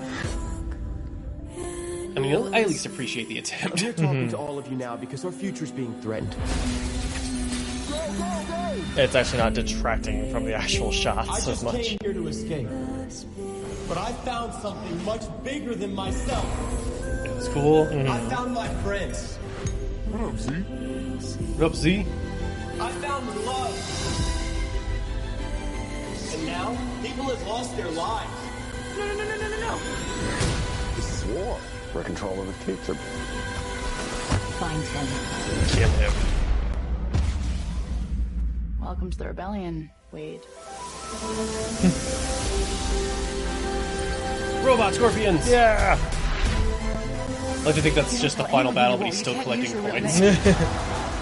The world's at stake, but he still needs that cash. but you need to do the completionist thing. This isn't just a game. I'm talking about actual life and death stuff. What's going on? The practice in my Mario Kart! Ask yourself, are you willing to fight?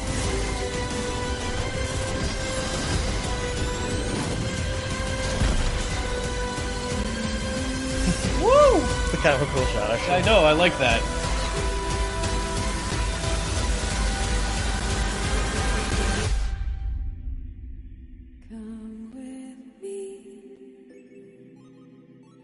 So that was the Come With Me trailer for Ready Player One. Travis, where was this trailer? This trailer works. It does work, actually, quite well. This trailer fucking kicks ass. I'm sorry, because we got a lot of flack on our on our video for the first trailer reaction. I'm sad we're not recording this one right now. But I got flack because I was saying, like, oh, it's just quick shots. I can't see anything. Well, it doesn't. It's true. They're going for a cool feel, but it doesn't really feel cool. This feels cool. This feels big, epic. This feels like it's actually going to accomplish something rather than just be like, look at that reference. See that reference? See that reference? Well, even just the references are cooler now because I get to see them. Like that shot where he's shooting that rocket launcher off of the DeLorean from Back to the Future. I was like, oh, this is a longer shot. Like, this is like a 3-second shot, and I get to see exactly what he's doing. And there's that shot we both liked where a bunch of kids were running in real life, and it turns out they were running in the game, but as Halo troopers. Right. And it was a cool shot. It does. It looks really cool. It was a real neat transition. It was like, legitimate legitimate filmmaking, and I should have, seen that from, it's Spielberg. Spielberg, yeah. Like, I was looking for these types of shots in the other trailer, I guess is what I'm trying to say. Even the references like, oh, I'm just practicing my Mario Kart. I'm like, okay, that's funny. I like that. There's even the small little, like, Tyrannosaurus Rex is chasing them scene. Right. So I like it shoots out. We get to see him shoot the giant robot spider. Like, I don't know, like, there's, like, the action, I can see what's going on. It's actually letting the scenes breathe, yeah. It's just the cinematography is way better here. Like, way better. Like, maybe it's because the final rendering wasn't done yet, and they couldn't copywriting was and they couldn't show as much before. But like even this like last shot of where everyone's doing this final assault on this castle, this is fucking cool. Yeah. Like there's demons in the right. There's this giant ogre backed up by the mech from what I think is from Titanfall, or that, or it's from the end of Aliens. And yeah, it's like. I finally get the feeling from this one rather than the other ones felt like artificial, like, oh, you're trying to play off my nostalgia. You're cheating and you're being cheap right now. Which I can't really blame you for thinking that, because it wouldn't be the first time of someone trying to like, cash out on that kind of thing. So yeah, I'm actually finally digging this. I'm like finally on board. I'm like, yeah, okay, now we got something. Could be good. Interesting that they go like, hey, welcome to the rebellion. Because there is like a revolution in the book. Okay. But it's very like a last minute like slapdash together. There wasn't any organized rebellion that he joins. Like they basically, him and a bunch of the other, I think they call themselves Gunthers. The Easter egg hunters, basically. They all kind of like band together at the end, like, okay, we got to defeat the evil corporation. Let's all band together, and no matter who wins the prize, we share it amongst all of ourselves. It could just be a throwaway line too, though. Mm-hmm.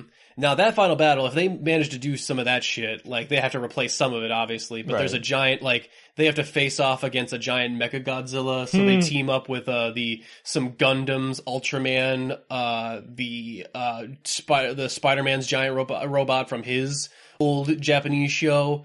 And then of course, like they do have a bunch of other people backing them up and taking shots at the evil corporation. So I'm like, if they deliver even half of what that book finale is, it could be really cool. Yeah, that would be awesome. So yeah, a fun trailer talk, a one where I got turned around on one that I was kind of down with. So I always kind of like it when that happens. Yeah. I mean, I wasn't even really ever down on this one. Just like, I was kind of sick of the other two trailers. So I'm like, these are not that great. Right. So we're going to take a small musical break. And we'll be back with the rest of the podcast, the rest of the freeform. Freeform after this. Ladies and gentlemen.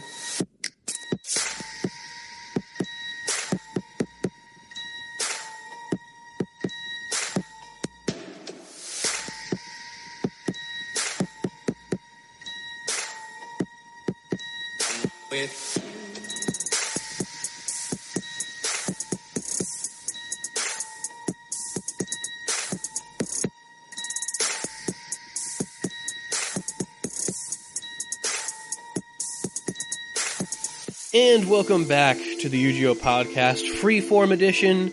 So this is just going to be basically like, hey, what have we all been up to? / been watching, playing, doing, stuff. You know what, Justin? I'm curious. What have you been watching lately? You been watching anything new? Got anything on the docket you'd like to people to know about? So I haven't been watching a whole lot. I mean, I've been revisiting some films. Like, the other day I rewatched a big chunk of The Big Short. That film, which I love. That film's great. If anyone hasn't watched it, it came out in 2015 and won the Oscar for adapted screenplay. It's all about how the housing crisis happened in 2008. All the stuff that precipitated that, and the people who saw it coming and bet against it, and the ethical issues of like, yeah, they made billions of dollars profiting off of other people's stupidity, but it also was at the expense of a lot of other people too. The whole inherent conflict of that. Yeah, I mean, when I watched it, I was like, wow, I think the one I sympathized most with was Brad Pitt, because everyone else was just giddy about making all this money. Well, Christian Bale wasn't. Like, he was trying to make a point, but it kind of exploded out of control for him, too, where it's just like... Yeah, but no, everyone else, it's like a freaking, what's his name, Finn Wittrock and the other guy, they're just like, yeah, they got some money, and then they realize, like, oh... Well, I liked Brad Pitt where he was like, "Shut the fuck up, you morons." It's like we made a lot of money today, but because like hundreds of thousands of people are about to go through one of the worst financial crises of their lives, so show some goddamn respect. And I was I know, like, it's such a conflicting message of that, just in that one sentence too. You're just like, just don't dance about it. You're like, but you're condoning it still. Yeah, like he's still doing it, but he's like, hey, be a little bit like at least you should feel bad. But about at least it, feel bad, like a little bit bad about it. I still can't get over how much Brad Pitt in that movie looks like George Lucas. Like once I saw that comparison, like I could not take it out of my shit. The same haircut, the same glasses, just. It's a weird look. George Lucas caused the housing crisis. Yeah, he's just missing that giant goiter that Lucas has. But other than that, I am almost finally done playing Persona 4. Aha! I've invested so much gosh dang time into that series, and part of it was because I went through to level out to level 99. I'm almost there. Found a cheat code to help me well, not a cheat code, but a quick way to do that by defeating the Reapers in the Mementos levels. And you get like 74,000 experience points with each time you defeat them. Well, it's always one of those villains that's like, oh no, it can kill you at any moment, and then you're like, oh, I'm overpowered now, die. Well, no, I still can't beat it because he's got his stats are through the roof. Yeah. But if you catch him during flu season, sometimes he'll just die. Right. Just automatically. So, hey, easy victories. I will take it. But that game's been a lot of fun, to be fair. It was a really fun game. Two big things. One, my thesis stuff that I've been doing has been approved, and I'm getting my studies done. So I'm really excited. And I got accepted to a PhD program. I think I mentioned that before, too. So I am one step closer to further, realizing my dreams. Yay! But also realizing my dreams, I am also writing now a feature film script. As a screenwriting course I'm doing. Great. I mean, I don't have a lot of details to share about it just because I'm still developing it. But basically, because I think I told you about my TV show I was writing, right? Yeah, you did say mention something about that. Yeah, so basically the TV show, I mean, I'll share a few details. Just the TV show focuses on it's a post-apocalypse story, but from the perspective of Latter-day Saint missionaries. So, like, how does someone who is woefully unprepared and naive to the world deal with the end of the world? You know, where it's like they're far away from home, all the people they know are dead or dying, and a few other twists that I don't want to completely spoil about it. But just the idea that I wanted, my thesis got me really inspired about this, the idea of how to portray characters who almost never get portrayed accurately or fairly in any other TV show. And I'm like, well, I know about this probably better than most other people do, so why don't I and other LDS creators who do exist actually try and give it a shot, Okay. Yeah. I'm actually working with one of my old missionary companions from back in the day. We never actually worked together, but we worked in the same groups of people. And he's a film composer by trade. So we've been workshopping a few orchestral pieces. And it's actually starting to develop into something really cool. Sounds very interesting. That is exciting. Yeah. Good for you, buddy. I'm disappointed because I was really hoping that you'd finally put together that script for Robo Hitler versus Cyborg Stalin. All right, our but we can table that. We can workshop that for later. Who says that can't be the cause of the apocalypse, Nick? Come on, think outside the box here. That is catastrophic. Yeah, I was limited in my scope. I apologize. You should. I doubted in Justin's ability to wrap in. Could you imagine like a missionary doing a flashback story about that and trying to explain it in a straight face? Oh, that'd be amazing. No, I got some stuff with that. That's going to be really interesting. And also, one of the things I really wanted to do is I want it to be dark. Like one of those things is like, look, it's going to be about Latter-day Saint missionaries, but they're not squeaky clean dorks all the time. Sometimes dark stuff happens to them because they are people who live on this planet, kind of stuff. So it's like, yeah, sometimes they'll, bad things will happen to them. Some will die, kind of stuff like that. But then also, just trying to get it developed. We're going to work on it over the summer and actually pitch it because I actually have a pilot script finished for that. And I'm finishing the second episode because it's a two-parter. The actual story was way too long for one episode, so I decided to table it into 2 episodes. It's kind of like a, 40 minutes a piece each thing. Okay. And so that's developing into something pretty cool right now. And then this new story I'm developing is a kind of have you guys read 1984? Oh, that's the I have not read it, but that's the what novel? Who wrote that? Damn it. Oh, George Orwell. Yes. I forget. It's another Orwellian type. Well, I mean, it's the one that coined the term Orwellian. Yeah. It was the most popular, like, the original dystopian novel. And this story that I'm developing here is kind of based in that concept where it's like, okay, this is a future not too far from now where through some BS science that I infuse with real science, kind of that stuff, like, people develop the ability to read minds. And so obviously once they found out that, this person's idea is to create thought police. The idea that we are so willing to want to catch the bad guys and make the world safe that we're willing to let policemen patrol around who can read thoughts actively and catch people who have either gotten away with crimes or people who are planning to make crimes. And so it's focused on the perspective of one of these thought police and how they handle the day-to-day living with that, while also a development that happens where one of them, a rogue officer, develops the ability to persuade people as well. It becomes a problem where it's like, okay, we need to silence this quickly because if they find out that police officers not only couldn't read their minds, but force people to do things against their will just haphazardly, some real ethical dilemma stuff going on. Sure. I mean, I'm not sure if in today's police, our relationship with police today, I'm not sure if that's a competent message. I mean, come on, like who would believe that police would abuse their power in any way like that?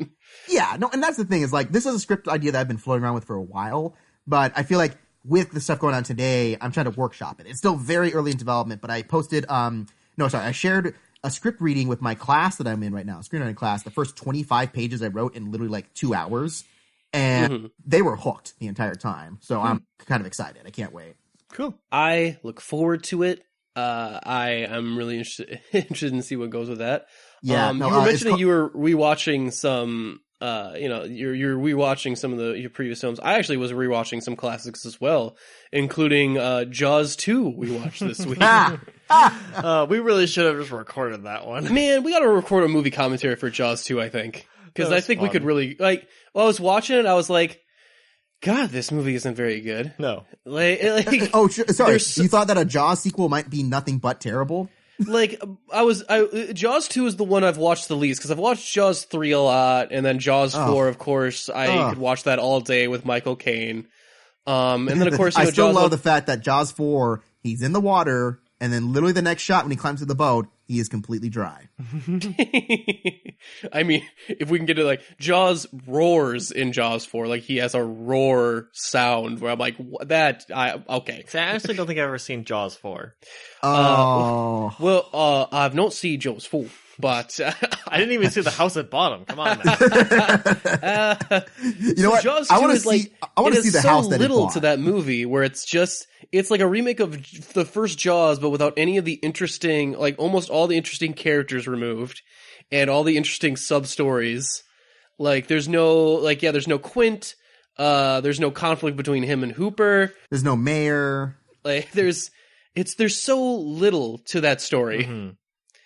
It was making me wish that Mystery Science Theater could get rights to some more popular movies to, to riff on them. Because Jaws 2 would be a perfect episode. I mean, we were doing a pretty good job just half paying attention. Yeah. I have to admit, maybe Riff Tracks has a version of it. Yeah. Oh, I'm sure. I'm sure there's a commentary somewhere out there for Jaws 4. I doubt it's hard to find. Yeah. But yeah, we watched that. What else did we watch, Travis? I actually watched something too.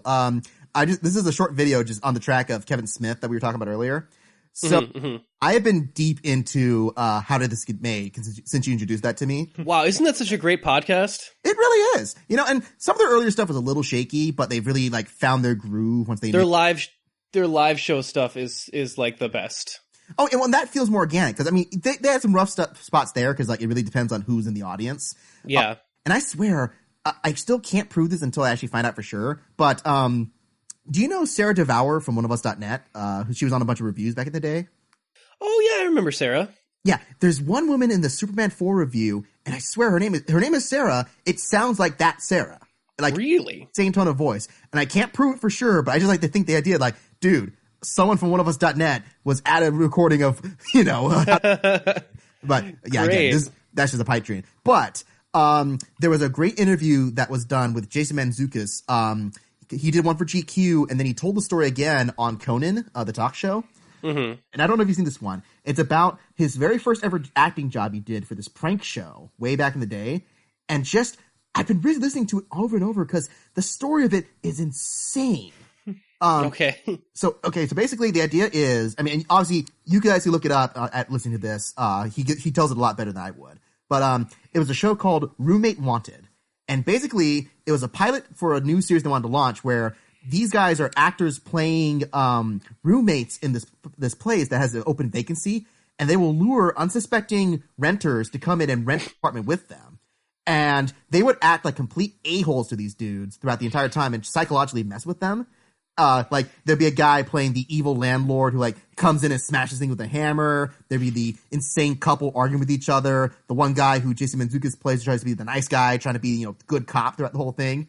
Because Travis, you remember Jason Mantzoukas, he was Adrian Pimento in Brooklyn Nine-Nine. Right. So imagine that guy. I'll tell you what, Jason Mantzoukas is my favorite part of that show. Whenever they do an episode and it's like, well, Jason couldn't make it today, I immediately go skip. That's the thing is like he brings so much energy to that stuff, and even telling these stories. Because the best part is every single time they would do this, the Mark, you know, the guy who they get for these segments, would get terrified, just like I am leaving immediately. Mm-hmm. And so they would have to last minute just like, look, they're going to leave, reveal, show them that there's the prank. And it's like, okay, here we go. Hey, we're actors. There's the camera over there and over there. And apparently, literally every time they do that, the renter would burst into tears and go like, what? You mean this isn't a real apartment? Live here? And I skipped out on all these other apartments and this and this. And Jake, shocked look on his face, just like, what did we do? Like, every time since then, he just tells the story just like, it was literally the most soul-crushing experience I've ever had by itself. Because every time we would do the takes, we would look at each other afterwards and we're just like, we are horrible people. We are people in the world tricking these sad, death people who just want a place to live. Oh no. It is so sad. And Conan has a rip-roaring time talking about it with him on that interview because you're just like, this is the most insane and mean-spirited show I've ever heard of. God, I'm going to look that up later. That's some good shit. I just picture just like, wait, I can't live here? This isn't a real apartment? Oh boy. Well, we've continued to watch Assassinations in Classroom. Mm-hmm. So okay, that's my professor, my TV professor, he watches that with his daughter, and he's really into it. I'm shocked how much he likes that show. I'll tell you what, they introduced like a new fucking like crazy element. Like it's weird because it's also kind of a parody of anime, sort of. Yeah. Like they even have commercials for other anime during it. Mm-hmm. They self-reference a lot. Yeah, oh boy, do they That's ever. funny. And yeah, there's this one point where a new exchange student shows up and they're a computer, like they're an AI. What? Yeah, they're an AI that the government has set in to assassinate the teacher, and she goes through algorithms to like better shoot anti-teacher bullets at him, and it's crazy because overnight where he actually upgrades her to have her. First of all, the students actually tie her up and stop her from being able to shoot him, and like somebody that's like, well, you're interrupting class, but you want to learn, like. Mm-hmm. This was the best chance of actually killing the teacher, who's going to destroy the world, by the way. Don't forget that. Yeah. And you decide to tie the machine up. Well, not only that, the teacher decides to, well, you know what? I can't teach you effectively if you don't have free will, so I'm going to give you free will. Yeah. To the point where she defies the CIA at the end of that episode, and I'm like, great, you've created the singularity. Awesome. I would say you've traded one apocalypse for another, but no, you've just added another apocalypse on top of this apocalypse. Like, you might as well just quit now. The world's destroyed one way or the other. And then the next episode, it's like, hey, it's too bad, what's her name can't come with us on the, episode because she's a computer. She shows up on one of their phones like, yeah, I actually hacked into the internet so I can come with you on the field trip. And I'm like, it's over. Yep. It's all done, guys. Wrap it up and go home. We've created Skynet. It's fucking over. So that show has been consistently crazy. You know what I watched recently on Netflix though? Speaking of Netflix dropping like 700 fucking things. They dropped, what was it called? Everything Sucks, which might be the most 90s thing I've ever watched. It's set in 1996 in a high school, and it's about these kids that are making a movie. Okay. It's so goddamn 90s with its soundtrack to the point where I'm like, I actually like made the joke to myself, like, man, if this is so 90s, I can taste the Surge.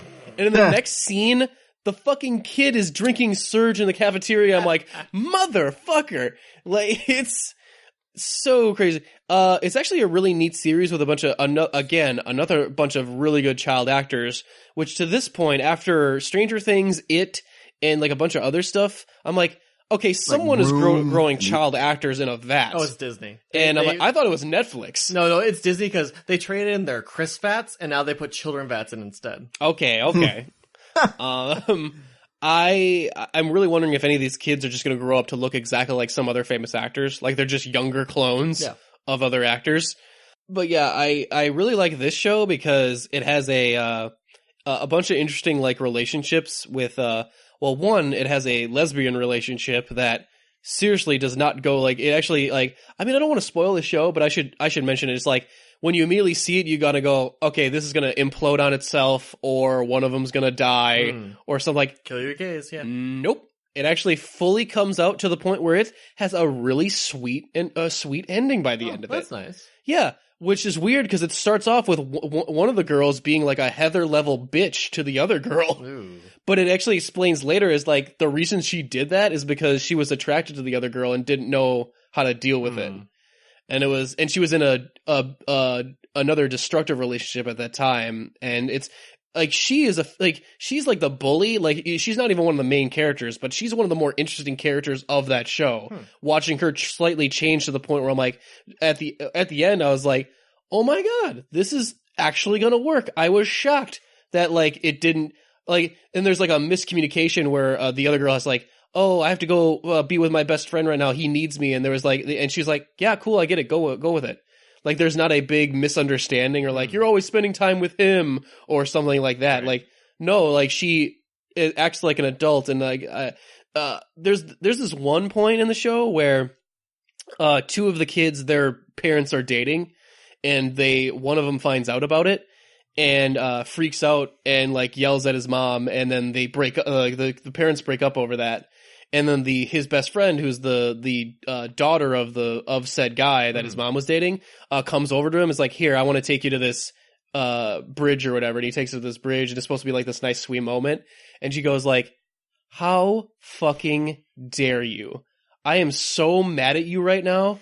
My dad has been sad since my mom died for years, and I've never seen him been so happy except for this last 2 weeks, and now I finally figure out the reason why, and you destroyed it. Fuck you." Wow. And then she leaves, and I was like, that was awesome. Like, it was such a great and like real moment. It was really good. It's very short. Like, they're 20 minutes episodes. Okay. So if you got Netflix, I'd highly recommend it. Yeah, there was some other stuff that dropped on Netflix too. I kind of want to do a Netflix and kill on the end of the fucking world.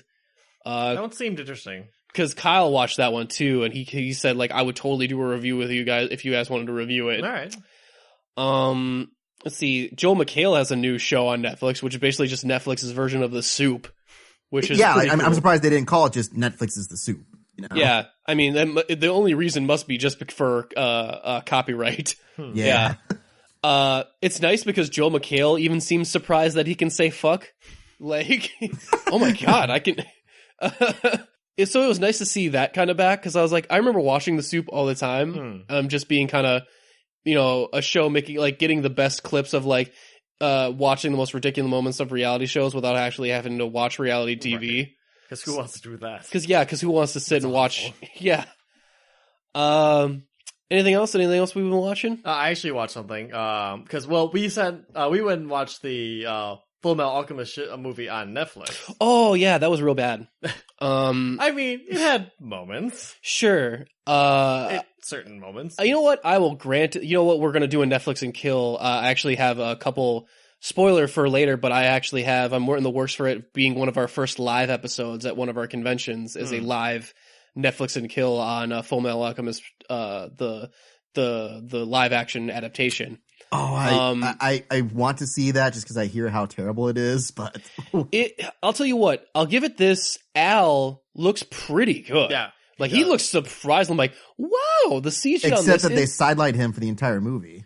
Yeah, well, they do the boring element where, like, the most boring storyline I find in both series is the, am I a real person or was I made up by Al or was I made up by Ed? Right. And I'm like, to believe that would require you to believe that everyone in your life has been lying to you for how long? Like, it's one of those things that, sure, you'd think about it for a minute, go, oh no, what if I'm not real? But then after you think about it for a good 10 to 15 minutes, you'd go, no, that doesn't make any fucking sense. Right, and the first series took that way too far. Oh, God, there was episodes on that bullshit. Yeah, and then Brotherhood was like, am I real? That's stupid. He goes, oh yeah. Mm-hmm. Yeah, you're right. That doesn't make any sense at all. And, yeah, so that... The effects are pretty decent up until the end. Oh, the ending is so bad. Like, they have those monsters that show up at the end. Okay, we won't spoil it, but it's like it's obvious where they ran out of budget. Like, the thing is that I actually, after watching that, I went back and I'm like, I've never actually seen all of Brotherhood. Have you not? I have not. It's pretty fun. See, the thing is, I remember, like, I remember when it first came out, I had watched it, I'm like, oh, this is just the same shit. Like, it's slightly different. Why would I bother watching this? And so I kind of did. I remember, like, almost all my friends had watched it. I've been over, like, at times. So I've seen a lot of parts of the beginning of the new stuff, like, interspersed. Except I've never seen it all in order. So I'm like, yeah, I should probably just do that. Brotherhood has its own set of problems. One being that it just introduces way too many fucking characters. It does. It goes so much further than the original series, where I realized, the original series is more or less an OVA. Yeah. Well, the Full Metal Alchemist, the original series, has that problem that I feel like a lot of the anime we've currently been watching having, where it ends with that up its own ass, like, pontificating bullshit. Yeah. And I'm so I gotta admit, guys, I am really sick of that ending in animes. Like, it's so, like, it feels so fucking pretentious and self-important, and I'm so sick of it, to where if it even hints like it's gonna do it, I get real turned off. I'm really hoping that Attack on Titan doesn't have one of those, because Attack on Titan could easily have one of those. So I'm real nervous about it. But no, so I've actually been sitting through and I've been watching Brotherhood. Okay, and cool. I'm pretty sure I'm pretty damn far, because I actually just got to, like, the promised day or whatever it is. Oh, okay. Where they started actually, like, dealing with father and stuff. Yeah, about that point is where the series really is in its end game. Because, like, I had seen a lot of scenes. Like, I saw the like, I've seen a bunch of this stuff GIF too, like the death of lust in this one. I didn't realize how early in the series that actually was. Oh yeah, it's real early, and they rip it off for the movie, and it's one of those things that they'll show it. You'll see it on Facebook as like one of the coolest moments in anime, and it's like, it's real fucking awesome. I actually think I prefer Envy's death better, though. I think Envy's death is so pathetic and just poignant to the point where I'm like I realize we're talking about Full Metal Alchemist a lot, but I really like how they both die in like these horrible fucked up ways, and yet it's kind of like a kids show at certain points. No, Brotherhood's so weird because it goes from like super dark of like people having to kill themselves and sacrifice to a suit of armor making a funny face. The tone of Brotherhood is real weird. Like, the one thing the original series had over it is that its tone is very consistent. Like, you know what type of show you're watching. Brotherhood swings wildly from one of the spectrums to the other. I enjoy that a lot in Brotherhood. It's just hard to get used to at first, I think, but I think you get used to it eventually. I think the only thing the original series actually did better was actually like it took time to at least try to explain like different people's alchemy and how it works. Sure. Whereas sure. like Brotherhood's just like, nah, it's magic. Deal with it. Yeah, like they show like, oh, there's rules to alchemy, and there's like laws of equivalent exchange, and you need a transmutation circle. And then by the end of the anime, I'm like, okay, there's like 17 different people that seem to be violating all the laws of fucking alchemy. Like, and only like 2 of them have Philosopher's Stones. So like, it's supposed to be a big deal. Like, oh my god, he used alchemy without a transmutation circle. I'm like, doesn't like everybody? Like, I know, like, I kind of feel like the original series had a little bit up on that. Oh yeah, they were a little more like they took more time to explain shit more, and Brotherhood's a little more action heavy.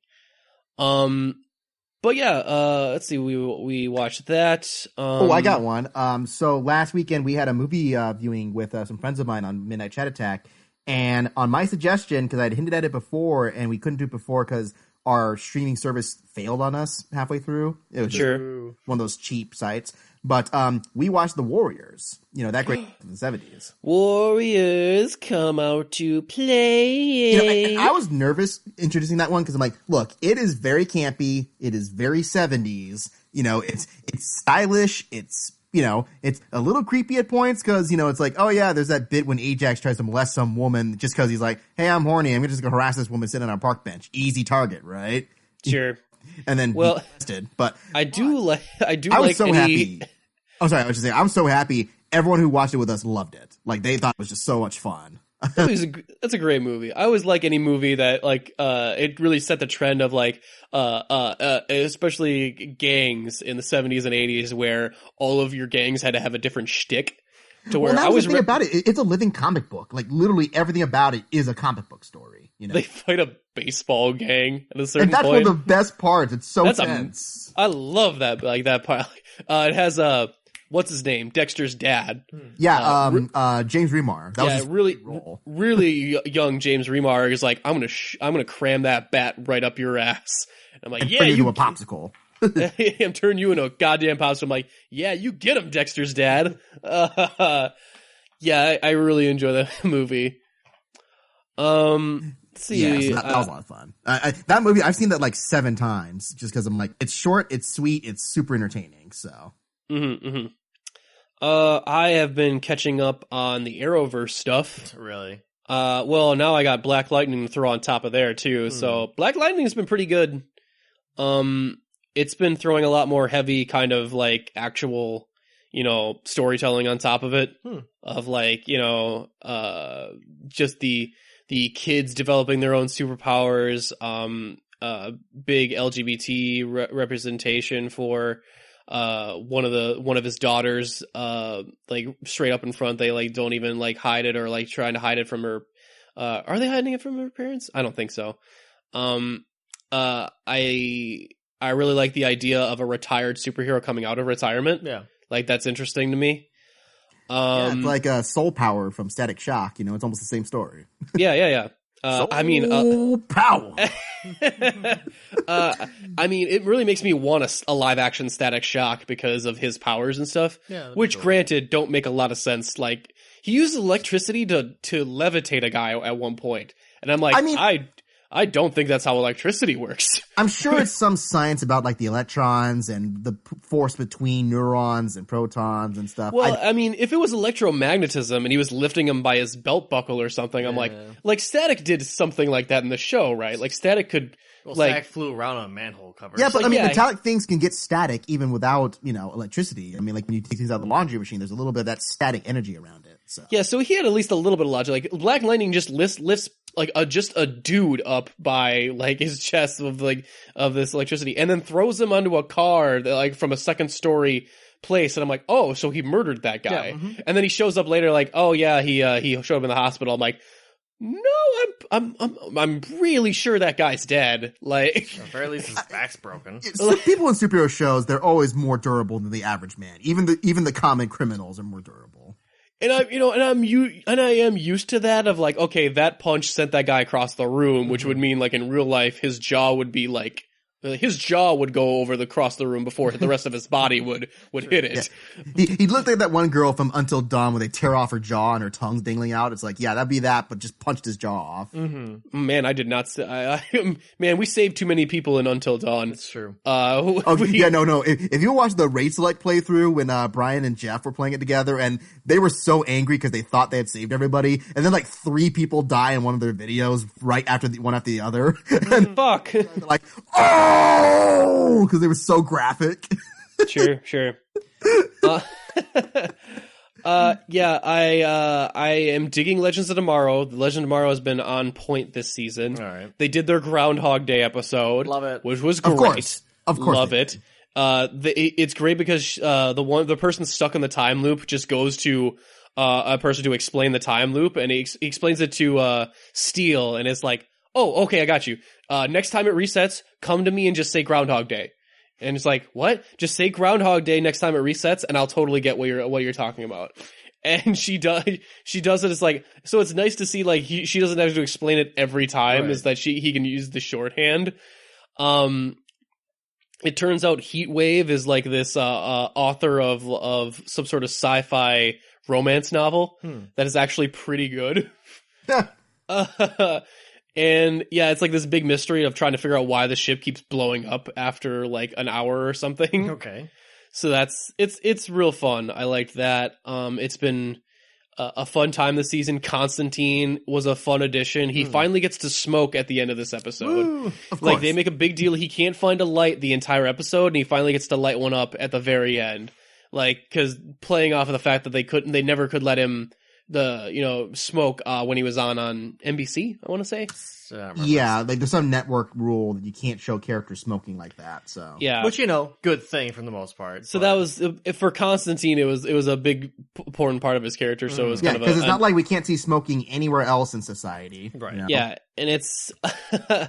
I mean, I get it from a superhero, like a cartoon, like these are supposed to be kid shows or whatever. But again, it's like, is it? But Constantine is not a kid friendly character. No, for me, I totally agree. Like, no, Constantine's a chain smoker. I mean, come on, guys. Like, he's not that well balanced of a person. Like, it would be one thing if the Ray lights up a cigar or something. Like, yeah, I'm like, that doesn't make any sense. But like, Constantine should like be a smoker. It's almost part of his character. Yeah, so. Well, I mean, the whole thing of like his cancer or whatnot. But Flash has been kind of I'm not digging Flash in prison. I'm going to be completely honest. There was a cool episode. I remember you mentioned that in the previous recording. You were kind of not digging it. I mean, I like what they're doing with Elastic Man kind of taking over for him. Like that's kind of fun.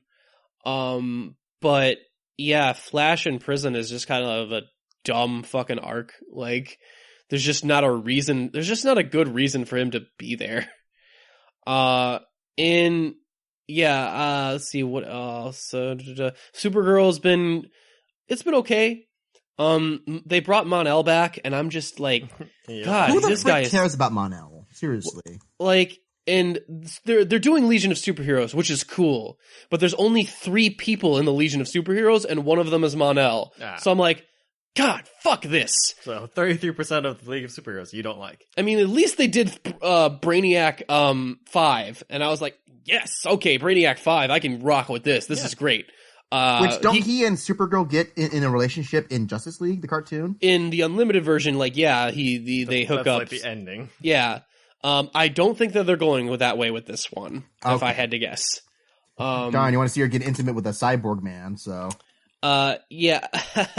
I mean, it's just boring. Like, and then watching Kara be sad after Mon-El leaves, and it's not equivalent to how much she cares about Mon-El to where the audience is disinterested in Mon-El. Like, there's a disconnect going on there. That's always the hardest part when, there's that disconnect from the creator's view of what's going on versus the fans' view of what's going on, and that ruins so many shows. We're like, aren't you guys so sad this happened? It's like, nah, we were over that 3 episodes ago. Well, they did it really good in the second season. When they first off, where there was when James Olsen and Kara ended up not dating each other, and they're like, this isn't really going to work for us. Like, yeah, and then they kind of read the room like, yeah, the audience was not really digging the James Olsen and Kara relationship, so they zigged out of that, and then they went right into Mon-El, which was like, damn it, He zigged into a wall. At least, well, if they would stop casting blocks of wood for their love interests and that stuff, you know. I mean, right? Like, there's nothing visually distinctive about Mon-El, like, at all. Like, he is such just a generic underwear model, and I'm just like, you couldn't have, like, But anyway. Okay, so I gotta ask too. Has Superman shown back up since the last season? No, Superman is not shown back up at all. Like, I even love that dude who played Supergirl. Superman. He was so great in that season. even in some world-ending like events and stuff where they could really use his ass, and I'm like, yeah, why did you get like one of the perfect guys I've ever seen to play Superman if you're not going to use this guy? Like, I mean, I get it, they don't want it to be a Superman show, like they don't want him to be around, but it's been a while because he hasn't even been around for like an episode. Yeah. Like, he can't show up. Issues. Yeah, because that's the thing that they did where, like, if I remember correctly, season 2, they're making the big point, like, oh, well, Supergirl is actually probably stronger than Superman, so she can handle everything herself. It's like, yeah, but getting rid of him is also not the answer, because everybody I know loved Tyler Hoechlin as Superman. Like, they said, like, he was the perfect Superman. He was great. Loved that guy. It was amazing. I'll get that to you lickety split, Mr. White. Yeah, I understand that no one uses the term lickety split anymore. It was just like, I was like, that, like, from the first line, I was like, they are nailing this. Like, I loved it. What was that bit at the end of the episode where they meet up with the civilians and they're just like, you know, I usually say hi to them. And he just looks at her just like, I usually do too. You know? Yeah, me too. Like, Yeah. It's so cute. And I'm like, yes, I love this. Really fun stuff. I love smiling Superman. It's really cool. And, you know, to be fair, you know, for whatever flaws Justice League had, anytime Superman came on and they actually tried to make actual Superman and not Mopey Man. Dude, when he shows up and he's like, hey, is this guy bothering you? Like, and I'm like, there it is. And I was like, yeah, all right. That should be what you do. Who would have thought if you give him a really horrible CG smile, you can actually make Superman more likable?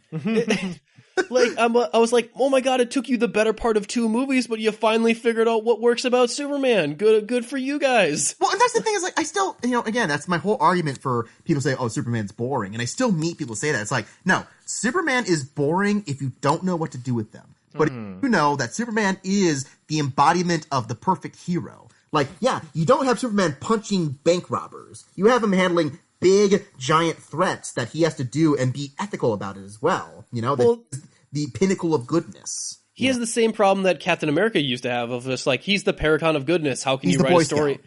Yeah. But they've managed to make like 3 amazing fucking Captain America movies. Yep. And still make him likable. Like, he's dealing with dark subject matter, but he's still an optimist about it. You know, he's still the Boy Scout character through and through. Yeah, so I don't buy into the narrative that it's like impossible to make like a good Superman movie or even that hard. Like, it's like, I feel like we've gone to the narrative of like, you know, superheroes, like it'd be interesting like how dark and edgy they'd like to be or whatever. Except that's failed like on most cases. Well, because people just think that if you do dark stuff, it doesn't matter if it's good or interesting. It just has to be dark and gritty and nasty. You know? Can I say something that might be a little controversial? Sure, go ahead. You will anyway. I think The Dark Knight, the Christopher Nolan version of Batman, might have done a big disservice to, superhero movies and maybe in general, but definitely the Warner Brothers DC superheroes. Well, oh yeah, it's because they took the one character that story worked for, made it, and then said that made money. Yeah, let's do it for every other person ever. Like, and don't get me wrong, I love The Dark Knight. The Dark Knight is a great movie, not even a superhero movie. No, it's just fucking really good. Like it's in like I shit you not, like it's in the higher echelon of Christopher Nolan's movies. Like but I feel like that I actually want to see what's the universe like where that movie didn't get made, where the Superman movie came first or something, or the Green Lantern movie didn't suck. Like I don't know. Like I feel like everyone, like all the DC superhero films cannot get away from that Dark Knight Nolan DNA, and I'm like, that only really works for one of your dudes. Yeah, like Batman is the one person it works for. Yeah, because that is his personality. I mean, like what? Like, you know, when you read the comics and you think about the best parts of the comics, it's like Green Arrow really isn't dark and edgy like he is in the CW show, which is why Arrow sucks so hard. You know, he's a cocky, wisecracking, you know, smarmy dude. And sometimes that works, you know, just making him likable and sarcastic like that, you know? And let me talk about Arrow. And let me talk about Arrow for one goddamn second. It's going to be way longer than that. I'll tell you what, this season... I'll tell you what, boy. This season has been better and worse. Okay. The fight scenes are back to being pretty good again, because they got really shitty for a while, for whatever reason. Yeah. I don't know if they got a new stunt team or whatever, but I did not like the fights in the last season. But this season has been pretty solid, and the effects work have been better, and overall pretty good. The one thing is just that's killing it for me is just this character conflict. They've split up the team, right? Mm-hmm. Like the team doesn't trust each other because reasons. Ollie did surveillance on the team because he thought one of them might be betraying him because the cops know that he's Green Arrow, and one of them's gonna. They say that one of the team is gonna testify against him in court. Yeah, and so he sets surveillance up on the team, and it turns out he's right. Not just put up the wrong one because he accuses Black Canary, but it's actually Wild Dog because they leverage his daughter against him. Ooh. But then the team finds out, like, you did surveillance on us? How dare you? We can't work with you anymore. And I was like, guys, time. He was right. One of you was betraying him. Yeah, and why is it always the dumbest moves that breaks up people? Like the dumb stuff that broke up Felicity and Arrow in that one season, why they stopped dating? Like, why is it always these dumb, grand things that makes them separate each other? And I'm like, are we supposed to hate the people that are the other team now? Are we supposed to hate Wild Dog, Mr. Terrific, and Black Canary? Because they're the guys that are like, they've treated them like they're the guys like, oh, you know, when your girlfriend finds you cheating and you go like, how dare you hack into my emails? It's like, no. One of these things is worse than the other one, and you're the one that's more wrong here. Like, and Oliver apologizes to them and is like, look, I'm willing to make this work and put more trust in a relationship. And if you want to work this out, I can totally do that. And they basically spit in his face and go, no, we're doing our own thing. One, stupid, because they're never doing their own thing. Everyone every episode, it's not like they have separate missions. They're all doing the same thing and they all just team up anyway. So it's fucking pointless. You guys are working together, you're just pretending you're not. Mm. So this is a nothing conflict that I'm so sick of in this fucking show. And yeah, and you know what immediately happens when they go off by themselves? Mr. Terrific learns a secret and then keeps it from the team for like a day. Isn't that what breaks up the team in every other season? Yeah, and then he's like, oh yeah, by the way, I learned this thing. Wait, when were you going to tell us? I literally found out a day ago, guys. Fucking cut me some slack. It's like, so you sound a lot like Ollie. And I'm like, you guys are the whiniest bitches I have ever seen. Secret is my trigger word. And I'm really, it's bad where I'm like, yeah, a couple of these characters could die and I'm not going to really miss them. Like, it's like, yeah, I betrayed you, Oliver, but it was my daughter, man. And then, did love Oliver did get into his face one time where it was like, you were going to give me up to the cops, and how am I supposed to be a father to my son that I now have? And when I'm in prison, what the fuck, dude? It's not just about your goddamn kid. I don't know. Selfish. It's that CW writing that is just killing me. Ugh. And yet, you're still watching it. I mean, I don't want to watch it anymore, but our Arrowverse reviews are so popular. Like... People just enjoy your suffering. Yeah, I mean, I know I do. I don't know. And then we have the Legion of Whom of all these useless villains that are like, I think some of them died. I can't remember. I don't care anymore. But yeah, let's see. Anything else anyone's been watching they want to bring up? I just noticed a trailer here, just scrolling through, that the Persona 5 anime is actually coming out in April. So, like, just for those people, like, I know one of my friends who are too lazy to actually play the game. If you just want to watch the story play out, there you go. It's coming out next month. I mean, most of our animes are not bad. You know, that's the thing. They're really well-produced anime cutscenes in the game. And so it's like, hey, I mean, the story works where it could just be a good live-action or a good straightforward anime show instead of just a game. But you've never played any other ones, right, Justin? No, I mean, because, you know, they all take 100 hours apiece. So you should actually go and watch the 3 and 4's anime if you can find them, because they're pretty good. Yeah, no, I totally want to check those out. I actually think that Netflix might have some of them, but they're all dubbed. They're all sub though. So. Oh, okay. Well, I mean, either way. Netflix has taken out a lot of their dubs of stuff. Like, I was trying It's all those fanboys are just like, nah, dubs are always bad. Always stick with the subs. I'm trying to figure out what it is, because Kill la Kill has a great dub. Yeah. Except they don't have it on Netflix. They have it on Hulu instead. Right. I don't know if maybe there's a fight going on about it. I'm not sure. I don't know. It's super weird to me. Don't get it. But with that, I think we can wrap. Like, we've almost gone 2 hours on this. Thank you for joining us, Justin. I'm going to take some medicine and pass out now. So I realized you were sick, so I'm glad that you stuck it out with us with that. So thank you so much. Hey, do you know when before we got out, like when does Gotham come back on? Oh yes, I was actually going to think about that too, because I think it's coming out. I mean, the mid-season point is coming back next week or a week after, because there's a whole bunch of news stories coming out about the next season. Sure. Because once that kicks back up on, I'm thinking of just doing a Gotham segment of the podcast of like this week on Gotham. Okay, I need so to catch up. Stupid excited for having that back. I need to catch up. Okay, Gotham. It's out tonight. Yes, watch Woo! it. Let's watch it. I know what I'm doing tonight. It's probably already started because it starts at 8 p.m. Eastern, so it's already on. So Sure. All right, well, listeners, we got to get out of here. Yeah, we got to get out of here right now. So thank you so much for listening. Again, if you are at PlaCon right now, stop by and say hi to us. Talk to us about Gotham. Talk to us about Gotham. We would really appreciate it. If you want to, again, follow us on our Facebook pages or Twitter at UGO Podcast or Instagram. We'll be posting some pics from PlaCon at UGO Podcast as well. Just subscribe to us, iTunes, give us a 5-star review while you're there. We would really appreciate it. Justin, where can the people find you and your lovely content? oneofus.net. You can find me there, just doing my thing, writing notes for the Breakfast Pub, hosting my own show about the Oscars. The Oscars are this Sunday, March 4th at 8 p.m. Eastern, 5 p.m. Pacific. So I have a party going on here where a bunch of friends are coming over. That's going to be a lot of fun. You can find me on Facebook, Twitter, Instagram, and just look up Justin Zarian and you'll find me somewhere. Great. And with that, without further ado, we are Unapologetic Geek.